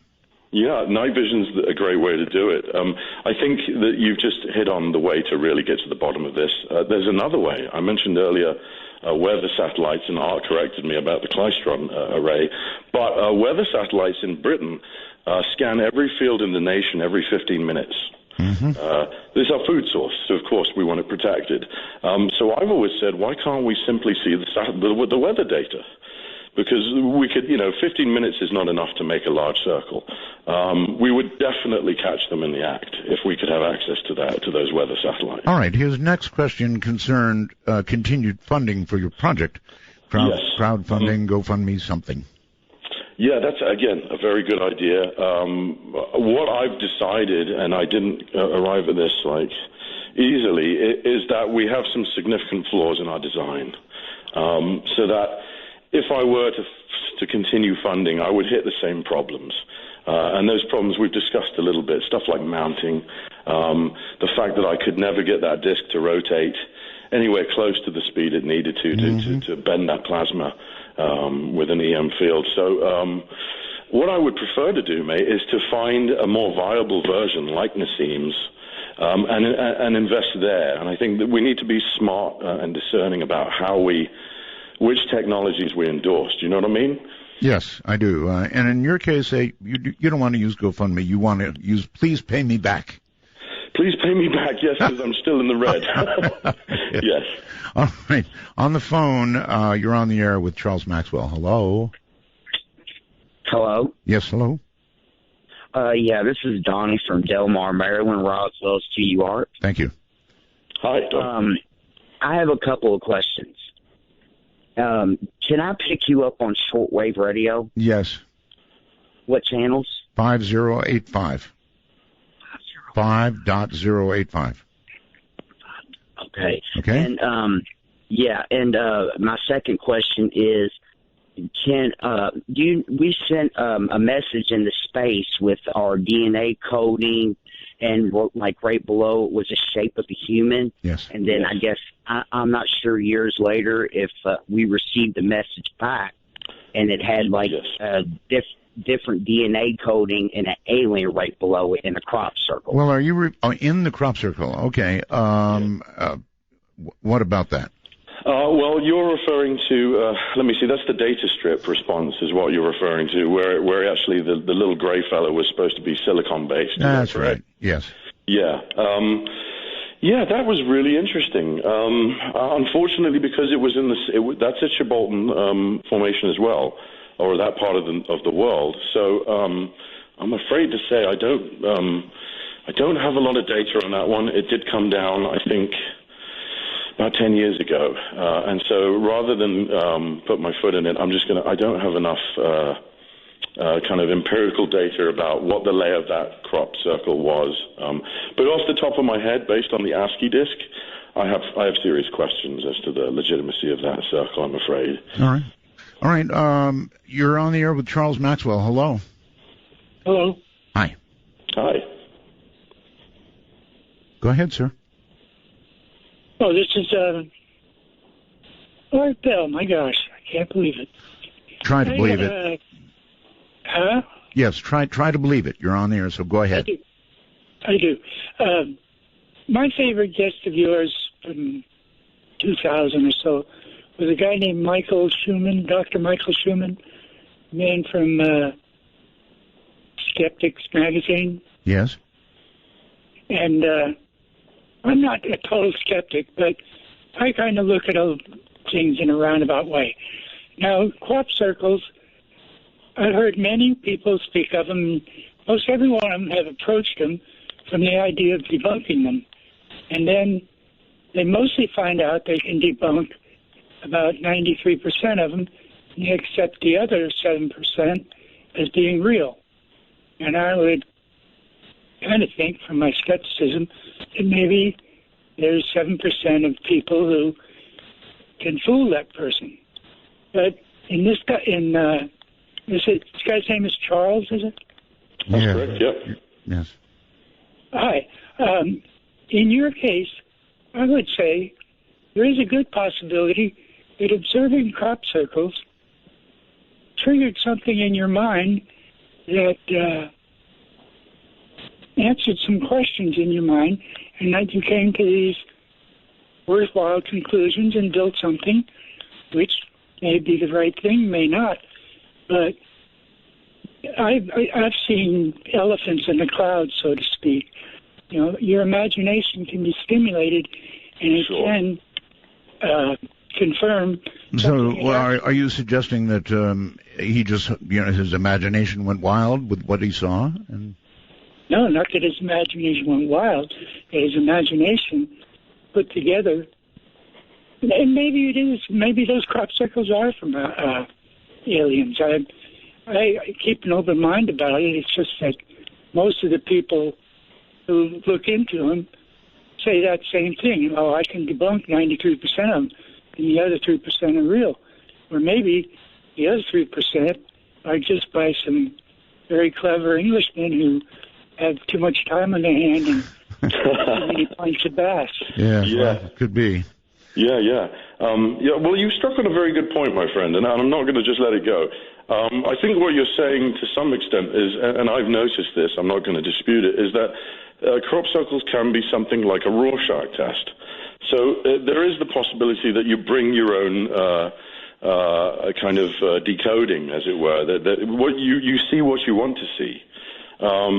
And you could certainly levy that argument against me and say, well, he was looking for technology and he found it. Mm-hmm. I think actually that's a very legit question, and I don't really know how to answer it, except that we tried very hard by using scientific method to kind of divorce ourselves from that possibility. Well, to spend $150,000 of your own money, you must have thought pretty hard about it before you took the bite of the apple. Absolutely, of course, yeah. And the other thing, is that we have to decide, and this is another point that your question raised, is who's actually making them? Who is actually behind the real ones? Are we assuming that it's aliens? Because I think that's a false assumption. We just have to assume they're real because, and this is the distinction, there's ones that are boarded, where it's the weight of a human being has crushed and killed those plants. They're never coming back up again. They're not going to be 30% stronger the next year. Do you know what I mean? Yes. And yet we have these real ones. So we have to decide first, is this, like Art says, is this a military satellite? Is it aliens? Is it the planet itself? There's some real mind scratches, benders that you have to come to terms with. And it's clearly, it could be us. We could be doing this to ourselves. It could be a joke. It could be some kind of projection technology that doesn't require boards, but doesn't require aliens either. Well, you must have thought about all this before spending all that money. Now, you've got a video. Is that for sale? You're selling the video or just available?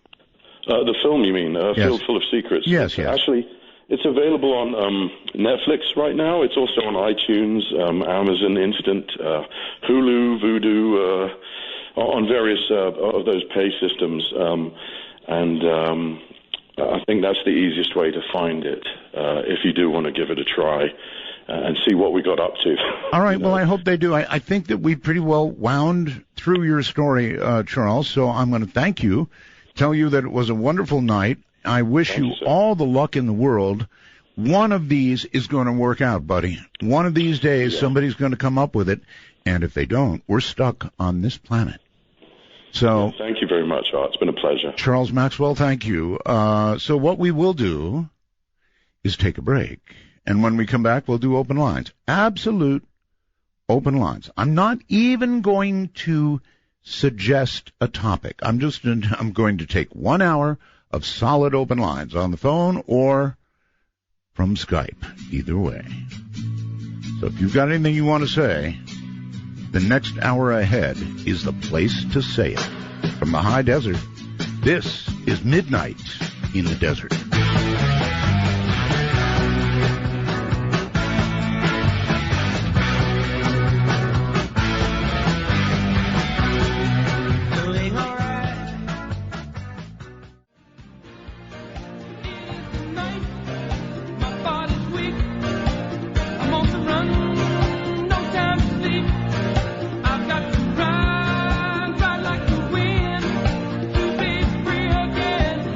Midnight in the Desert spans the world. To call us from outside the U.S. and Canada only, use Skype with a headset mic if on a computer, and call MITD 55. That's MITD 55. One time a night, right?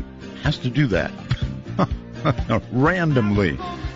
Oh, boy. All right. As I mentioned, open lines, no parameters. I'm not even going to suggest a special line. I'm just going to say open lines. Come get it. Whatever you want to talk about.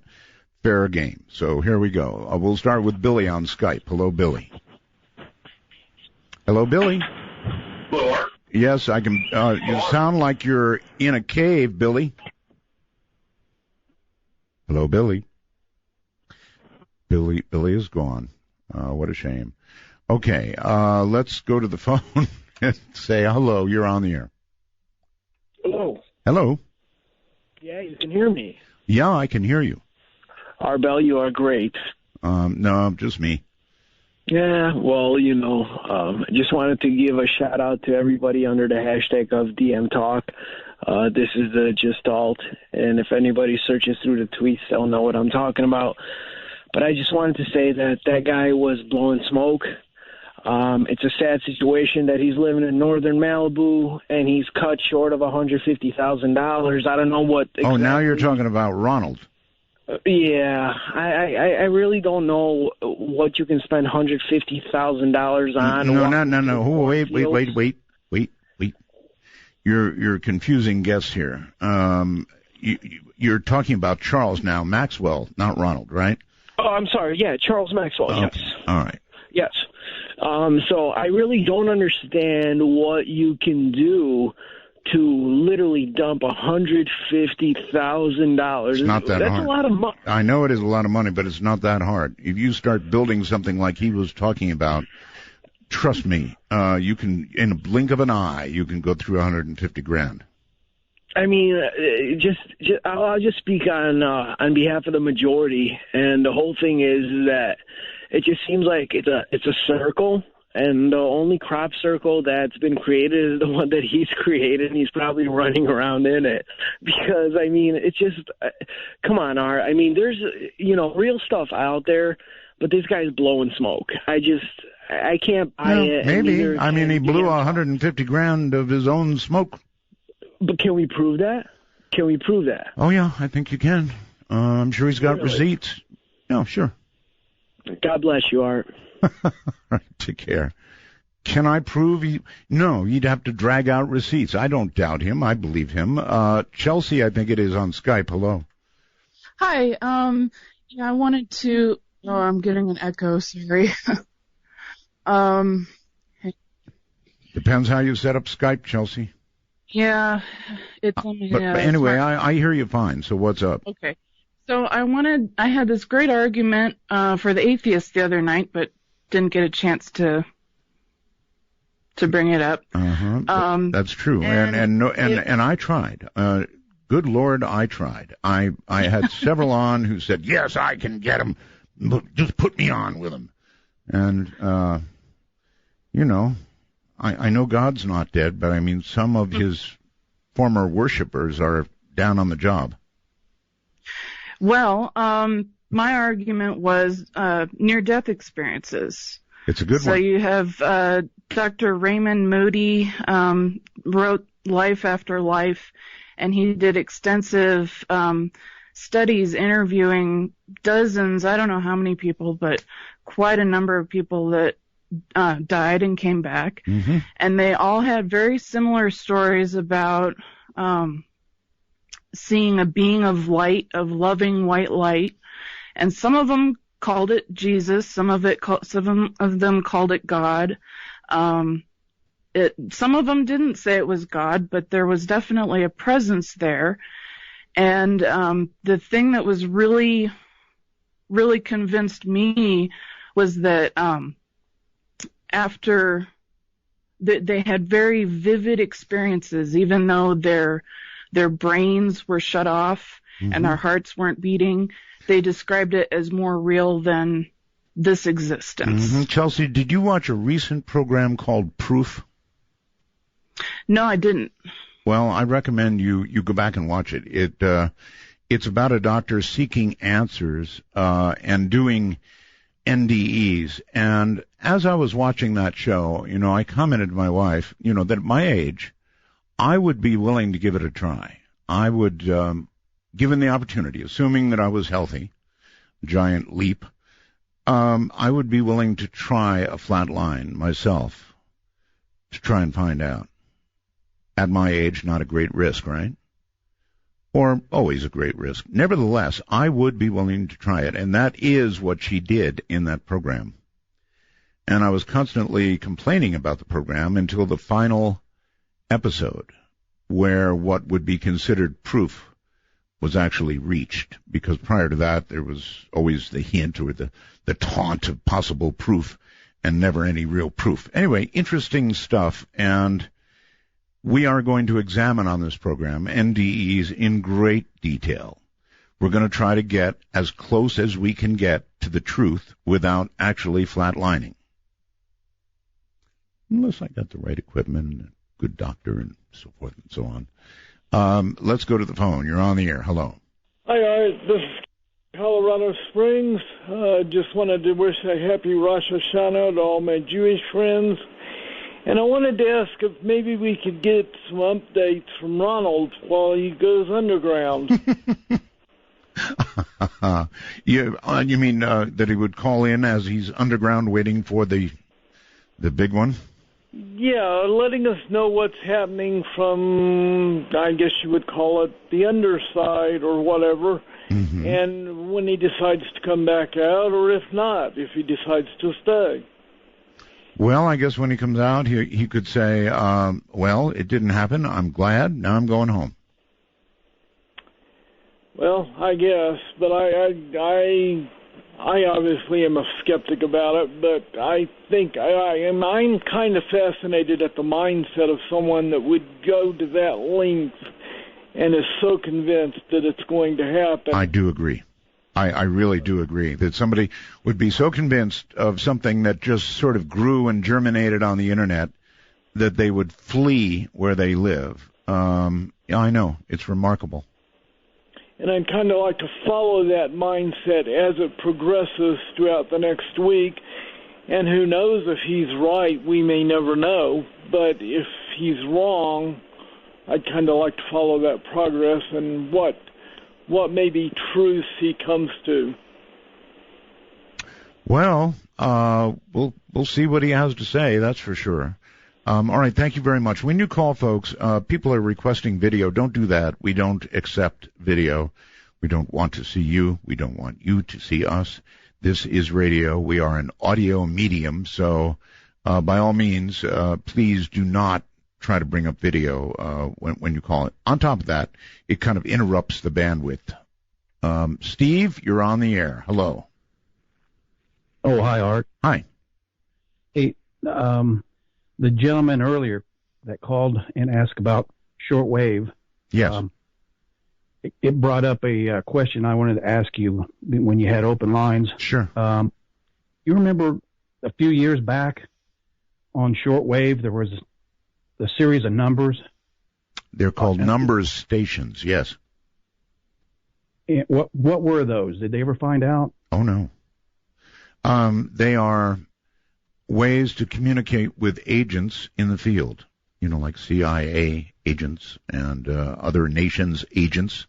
Those numbers stations are there, and all you hear is a girl going 37, 64. Right, I remember hearing those. Yes, So that's a way of communicating a cipher code. So it wasn't a mystery after all. I always heard it was a mystery. Nobody knew what it was. Well, that is the healthiest theory, Steve, of what they are. I see. Okay. Well, I have one more question. Sure. What's your theory on orbs? Like I saw one once, and I have no idea what it was, and I wondered if you had any ideas what you might think it is. And okay. It was you saw an orb. It was like it was. Wait. You saw an orb with your eye or something that was rendered on a camera?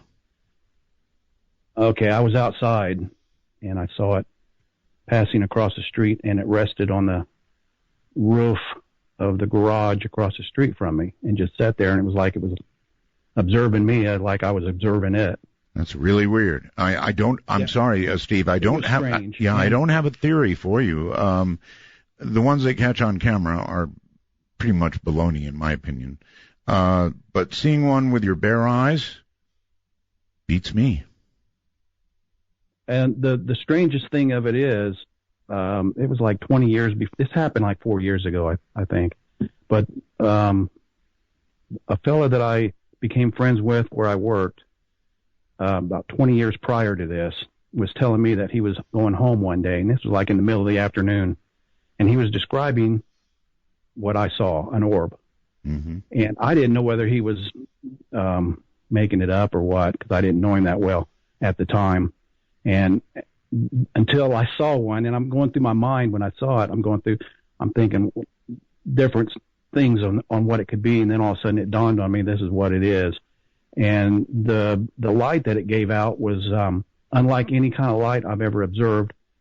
It didn't, like when it was passing behind trees, it didn't light up any. The trees should have been lit up. The leaves, mm-hmm. the surface of the garage roof should have had some kind of light. I'm going to make a guess, Steve, that what you saw was a plasma ball, and that's all it is a guess. But light that would exist, perpetuate itself like that, sounds to me like a plasma ball. And they do have them. Scientists don't fully understand them. It's another one of those things that's just plain weird. But we know they do exist, and they move in ways that make no sense. And they pop in and out of existence, sometimes associated with thunderstorms, sometimes not. So I wish I could tell you more, but that's kind of what I know. El Paso, Texas. Hello. Hello, Art. How are you doing tonight? Just great. Thank you. I've been listening to you since I was about 13 or 14 years old. Thank you for that. And I am so glad that I finally got to speak with you. I'm so excited. And I just wanted to share a quick story, if I could, with your audience. Okay. This happened when I was in middle school. There's a pauper cemetery behind the middle school. Yes. Me and a friend of mine, we were walking back there. We were walking on the graves, actually. And my leg, it sank into one of the graves. And, very bad. It was pretty scary, yeah. My friend didn't help me out or nothing. He just laughed at me. And, that's pretty much it I wanted to share with you. I'm sorry? Well, that was it, huh? Yeah, I mean... you yanked your leg out with bones hanging on it or something, or... No. It was just very scary experience. Oh, you're really, really, really excited to get through, huh? I am. Can you tell? Yeah, I can. All right, thank you. Awesome. Thank you, Art. Good night. Right. Have a good night. Open lines, folks. Anything you want to talk about. Not even a suggestion from me. You name it, we'll talk about it. Midnight in the Desert. I'm Art Bell, rocking in the nighttime.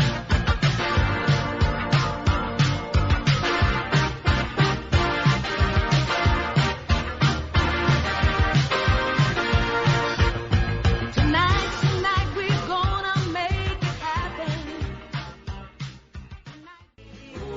Proudly part of the Dark Matter Digital Network, this is Midnight in the Desert with your host, Art Bell. Now, here's Art. We're in open lines. Anything you want to talk about is fair game. Anything at all.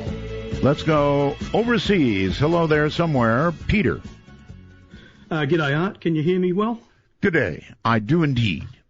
Oh, great. I've got a story about possibly alternate timelines that happened to me about 7 years ago. I was in the car with my children and I was going to the heated pool, and I asked my children to put their valuables in the glove compartment, and which they did. And then we went to the pool. We were travelling home, and we got home, and I decided I would go inside, and I didn't. I forgot to remind my children to get their stuff out of the glove compartment. A day went by. I still hadn't reminded my son to get his watch from the glove compartment. And then the next day I'd go by, I'd forget again. For about 3 days I forgot. And then on the third or fourth day, we were going to go to the pool again. And we got into the car, and I said to my son, Kyle, I forgot to tell you to get your watch from the glove compartment. And there was dead silence from the back of the car. And I couldn't work out what was going on, why there was such silence, because he normally would respond straight away. And I turned around and he was white in the face. And he said to me, "That's funny, Dad, because I've been wearing my watch all day, and and I've been showing my friend at school." And at that point, I reached over to the glove box and I took the watch out of the glove compartment and I gave it to him. And we can't really work out what happened. Are you telling me that was an identical watch? It was an identical watch. At the time, I decided I'd get the kids while their memories were fresh, and we'd write down exactly what happened, and so that we wouldn't get the mistakes mixed up later on. And so anyway, he said he couldn't really remember where he got his watch from, and he thought he might have got it from my room. And I did have a watch that was on the floor of my room, but it wasn't the same watch, and it wasn't working. And that watch was still there anyway. And he still remembers it. He's not here at the moment, but he still remembers it. And, like I said, it's been about 7 years since that happened.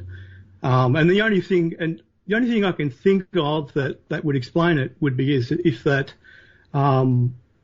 he somehow we moved into a different timeline, and I remembered the old timeline, and the old timeline came back. That's the only, absolutely weird, Peter. And both watches remained in this timeline.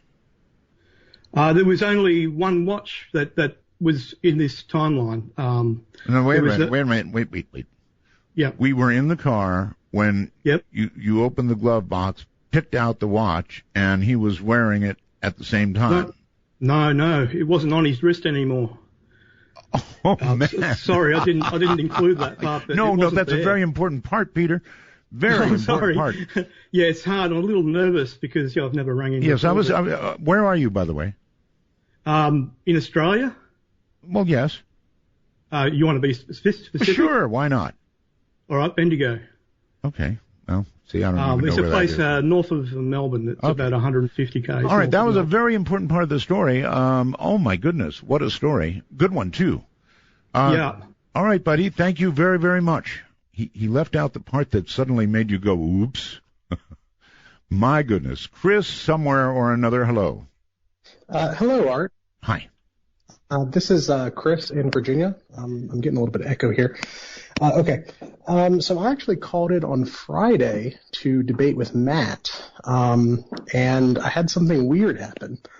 I went outside because I have roommates and they're all sleeping. They have class in the morning. You were fully prepared to debate my atheist. Yes, I was, or at least on certain points. I had something I wanted to correct him on. Yes. But while I was out there, I was out there for about 30 minutes, and I was looking at the stars, and I saw what looked like 3 stars that were moving across the sky. Yeah. However, they would get closer to each other and further apart from each other. They were about an inch or so in visual terms. Pretty creepy. Away from each other. Yep. And they would switch positions. Oh, stars. Not like it was a single object rotating. Stars don't do that. Yeah. So I live, I guess, near the second largest shipyard in the U.S. and near an air base and an airport. And I'm familiar with jets. The F-22 flies over my house all the time, and it's quite disruptive. Mm-hmm. But there was no sound or anything. And, I mean, I've never seen anything like it. I don't know if it was some type of test aircraft or what, but it was flying westward, and it went across the whole sky in about 12 seconds. I know of no aircraft that would display anything like that. Yeah, me either. But I did want to correct Matt on something, because I actually used to believe it myself. But what was that? I'm a student of comparative religion at Christopher Newport University. Yes. And he made a comment about Horus and Mithra and Jesus, and how these were all basically the same figure. And I actually, for a while, believed that myself, but upon doing a little bit more investigation, I found out that's not really true. That Mithras, for instance, was born of a rock and not of a virgin. And he sacrificed a bull to eat a dinner with the sun god, which is about the closest parallel you could draw. And Horus was never baptized, nor was he killed. Osiris, his father, was, but he himself was not. And these claims, I found out when I was actually doing a research paper on it last year, originate from a guy called Gerald Massey, who was a 19th century, he was involved with Madame Blavatsky. And, well, what do you say to an atheist? I mean, he just doesn't believe, period. Well, from what I heard from him, it's sort of a contention that I have with a lot of atheists. I obviously can't force someone to believe anything. No. But I mean, there is torture. You can torture them until they say they believe. Well, I try to stay away from that, at least with people I don't know very well. But he did not sound like a particularly scientifically minded person, even though I do believe that he studies, or at least reads about science. I find it hard to believe that he himself actually participates in any scientific experiments. And that's one of the issues that I have with a lot of, I guess popular atheists is that they will rely on scientific theories, but they themselves do very little exploration in those matters. So in the end, they are still relying on other people to get their information. So a lot of us rely on others for information, right? Oh, well, we have to, but ultimately that is a degree of faith. Even the Bible. Exactly. That's relying on others. Any religious text. Mm-hmm. I mean, and the thing is that if you're going to rely on another human for information, I think, especially when you yourself have never examined any of these things, it's a little hypocritical to me to call someone out on their faith, whatever it may be. Well, I think, thank you. I think an atheist is interesting because it's just, you don't believe anything. You don't believe any of it. It's just all fairy tales. So it would have, if we had ever come up with a good debater, it would have been very interesting. But I tried really hard. You're on the air on the phone. Hi. Hi, Art. Thanks for taking my call, and I just want to give a quick shout-out to the Facebook group. I'm just curious if you're familiar with simulation theory. I know I mentioned it a different day that I called. I'm sorry, which theory? Simulation theory. Essentially, it posits that we live in what we would consider a computer simulation. Oh, the Matrix. Sort of. It's a little bit different, but similar idea. Same what's idea, Really what's really interesting is that there's more and more. I would hesitate to call it evidence, but some science that suggests spooky things. For example, there are quasars, which are these large galaxies which have supermassive black holes in the middle of them. And they're all aligned in certain filaments in the universe that's non-random. And there are different other things like Planck length and quantum superpositioning, which it's reminiscent for if you're playing a video game. You can see that walls will render when you look at them, but when you're not looking at them, the walls aren't really part of the game because it would use up too much power. And it's sort of similar. It's a similar idea to how you can see electrons that will exist in every sort of possibility until you look directly at them, when then they're in one place. Imagine how horrible it would be if you sat down in front of your computer, moved your mouse, and your wife suddenly shifted rooms. I think that would be incredible, because then I would never have to move. That's the direction we're headed anyway, aren't we? A little bit, but what I think is really interesting is what you do if this is true, what the solution is to this. And I think the solution is what someone has said would reboot. Be to make your own simulation. Yes, sir. And the people watching us would see let me say it again. Reboot. Sure. Hold on. Thank you, Art. Hold on. We'll be back. This is Midnight.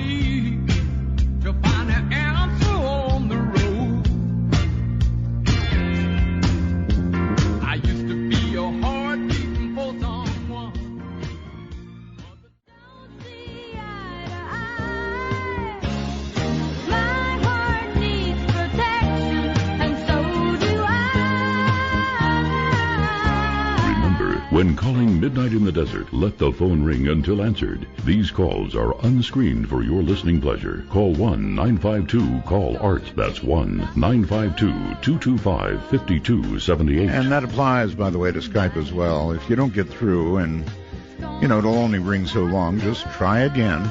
Don't give up.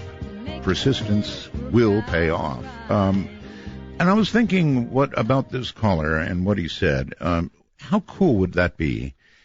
Or uncool, if one day you went to your computer, you just jogged the mouse a little bit, and your wife went across the room, or your child, or something in your environment went whoosh.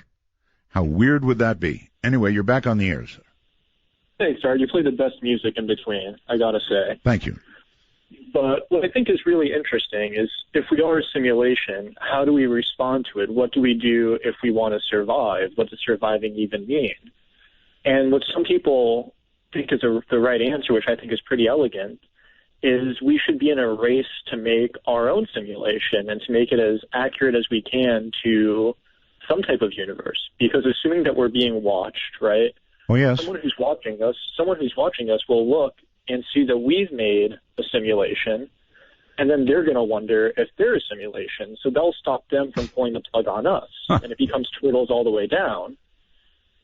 And what's interesting is where does it end? Where is the top? And I think that's a very fun question to think about, and I think it's a very freeing idea, and it makes technology seem all the more interesting to me. It does. All right. Thank you so very much for the call. And thank you. I'm going to ponder that for some time, actually.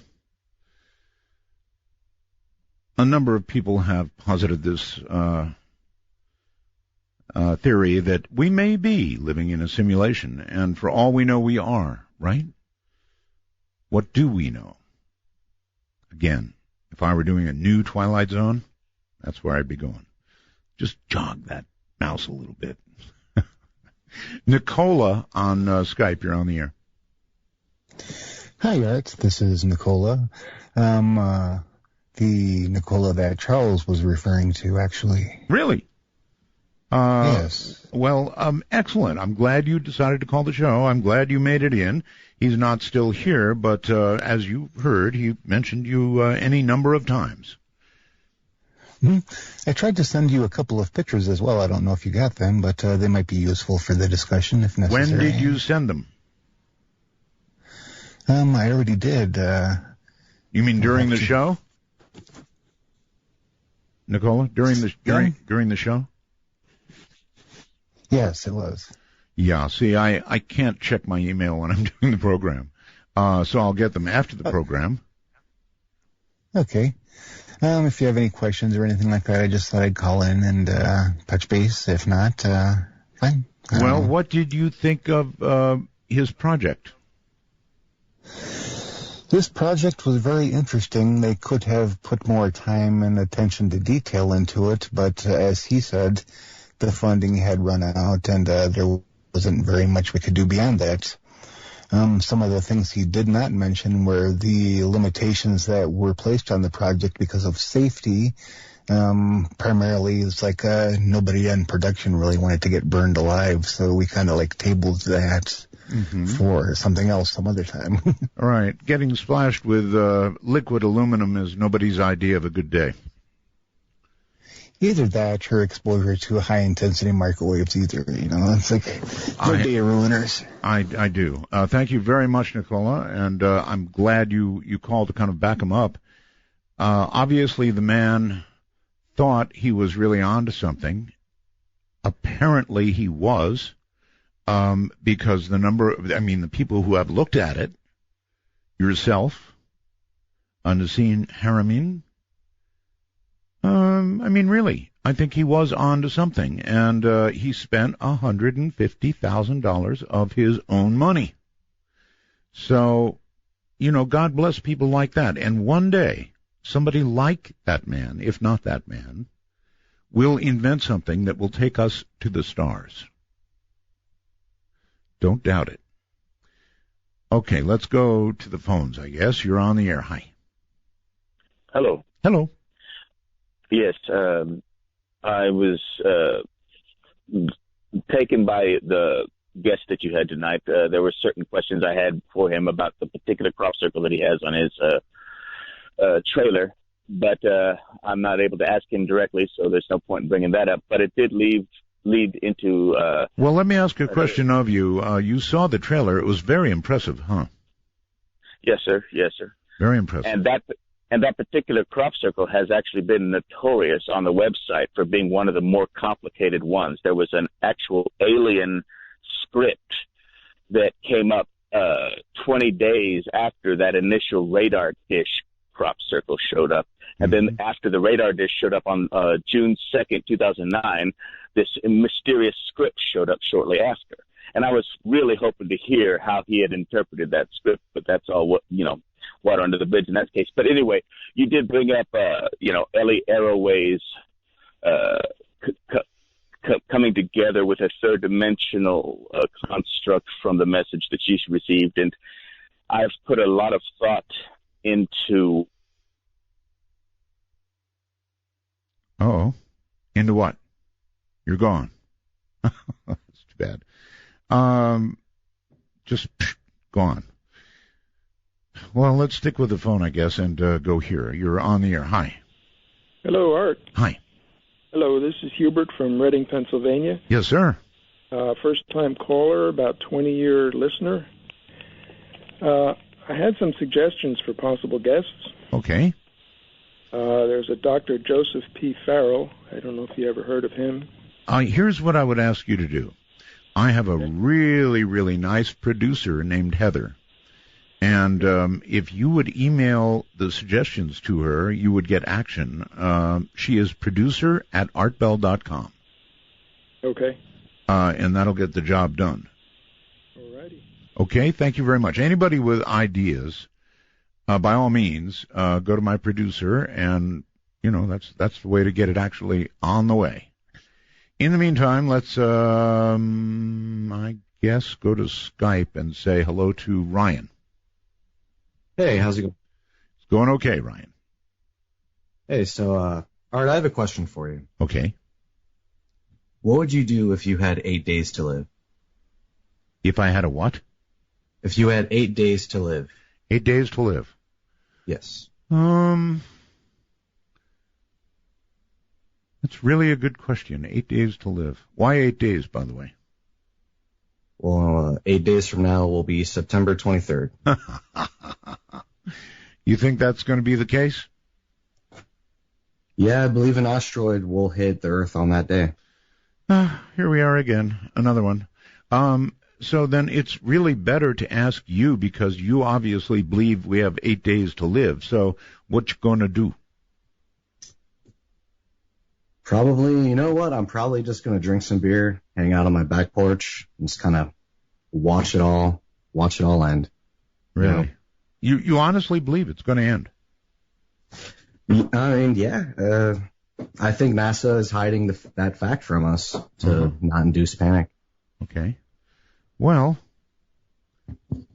I don't know what to say to you. Enjoy your beer. Yeah, you should have one too, Art. I should. I rarely drink a beer. Maybe on a very, very hot day. Or the last day. I might enjoy a beer. I wonder how many people really believe this. I really do wonder that. I'm beginning to get nervous. So many people seem to believe it, actually believe it. Why would that be? I know there's a conjunction of many things all at once, and I guess that's what's doing it. Or maybe you all are right. Ryan, hello. Yes. Yes. So anything else, or is that it? Well, that's pretty much it. I just, anyone who's listening, just relax. Don't worry about it. Why worry? Go. It's going to end. All right. Good enough. Let's go to the phone and somebody or another. Hello. Hello, Art. Hi. Hi there. I'm a long-time listener and so happy that you're back. Well, thank you. To me, you are radio. Well, thank you. Anyway, I'm calling to suggest a topic that I believe you've probably touched on in the past. I'm interested in the theory of multiple universes and the likelihood of us slipping between them, mostly without being noticed. But I'm calling because of my husband and I have both had strange events happen to us in the past, in different states at different times. His is really weird, and I'd like to tell you about that. We were in a car accident, T-boned by a truck when we were in a small car. He was temporarily paralyzed, but we were on the way to the doctor, and so we just continued on to the doctor. He was all right after about 15, 20 minutes. So a few days later, he had to go in for an MRI.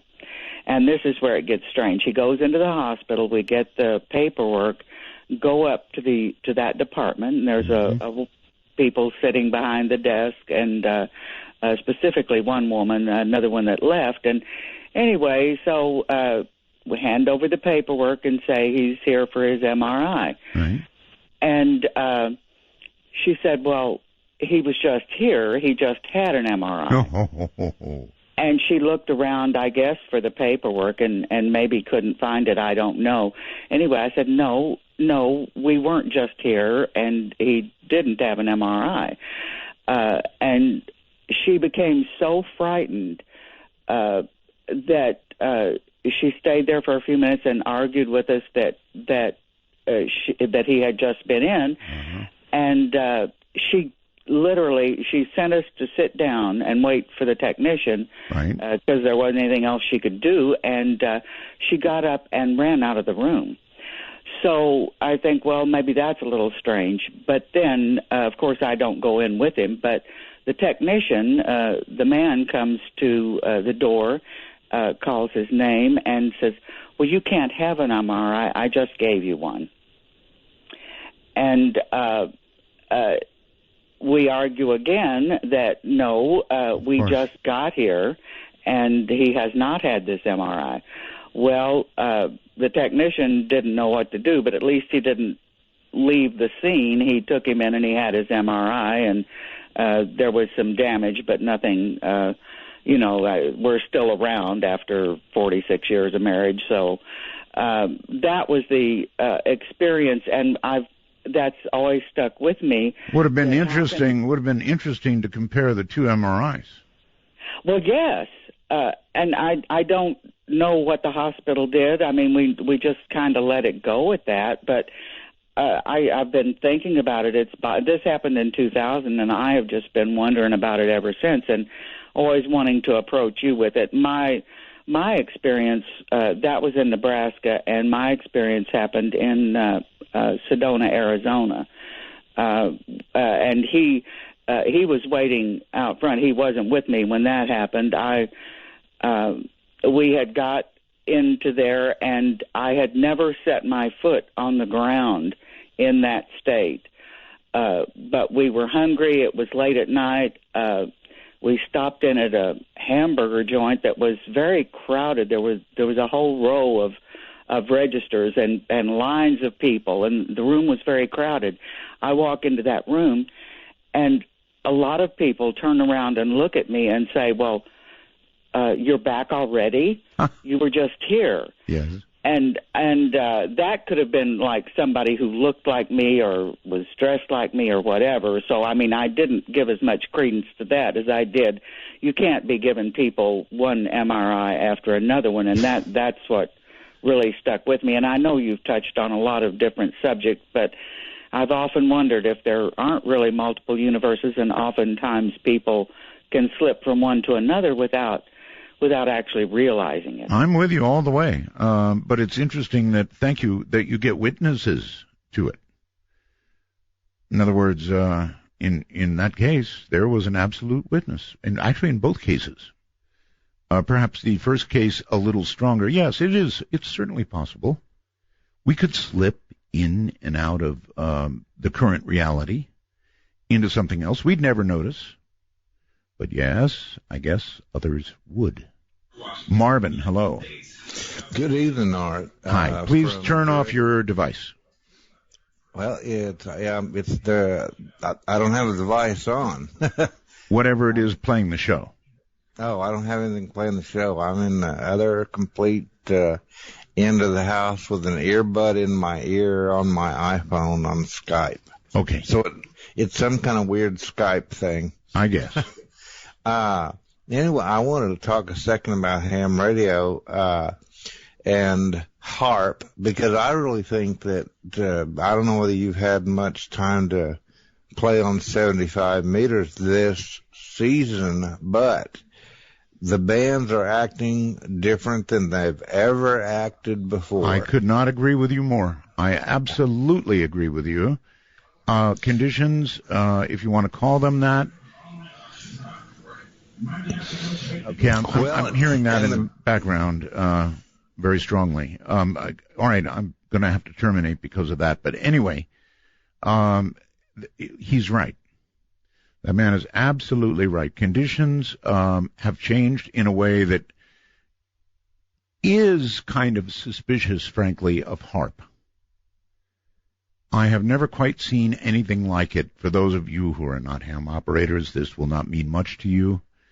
But 75 meters was an old, dependable amateur radio band, one in which you could go back night after night after night and talk to friends reliably in, a 1,500-mile or less range. And that has changed. It is now true that 75 meters is no longer reliable in that regard. It does what's called going long, and the people that you generally associate and be able to, normally you're able to talk to them reliably, are no longer there. In other words, you can no longer receive them. So I want to, even though he had that going in the background, I had to cut the call. The fact of the matter is that he's right. Something profound has changed about the lower frequencies of the amateur radio band. I don't know what that something is. I just know that it has changed. It began a few years ago. It could be associated with the sunspot cycle, I suppose, or in the desert, shooting stars across the sky. Or it could be associated with HAARP, and a lot of ham operators blame it on HAARP. HAARP, by the way, has now been turned over from the military to a university, and what they're going to do with it, I'm going to have to wait to find out. Listen, so many hanging on all the lines and all the callers. Thank you. Sorry I can't get to you. We'll do it again. I guarantee open lines every time we get the opportunity. Good night, all. Midnight in the desert.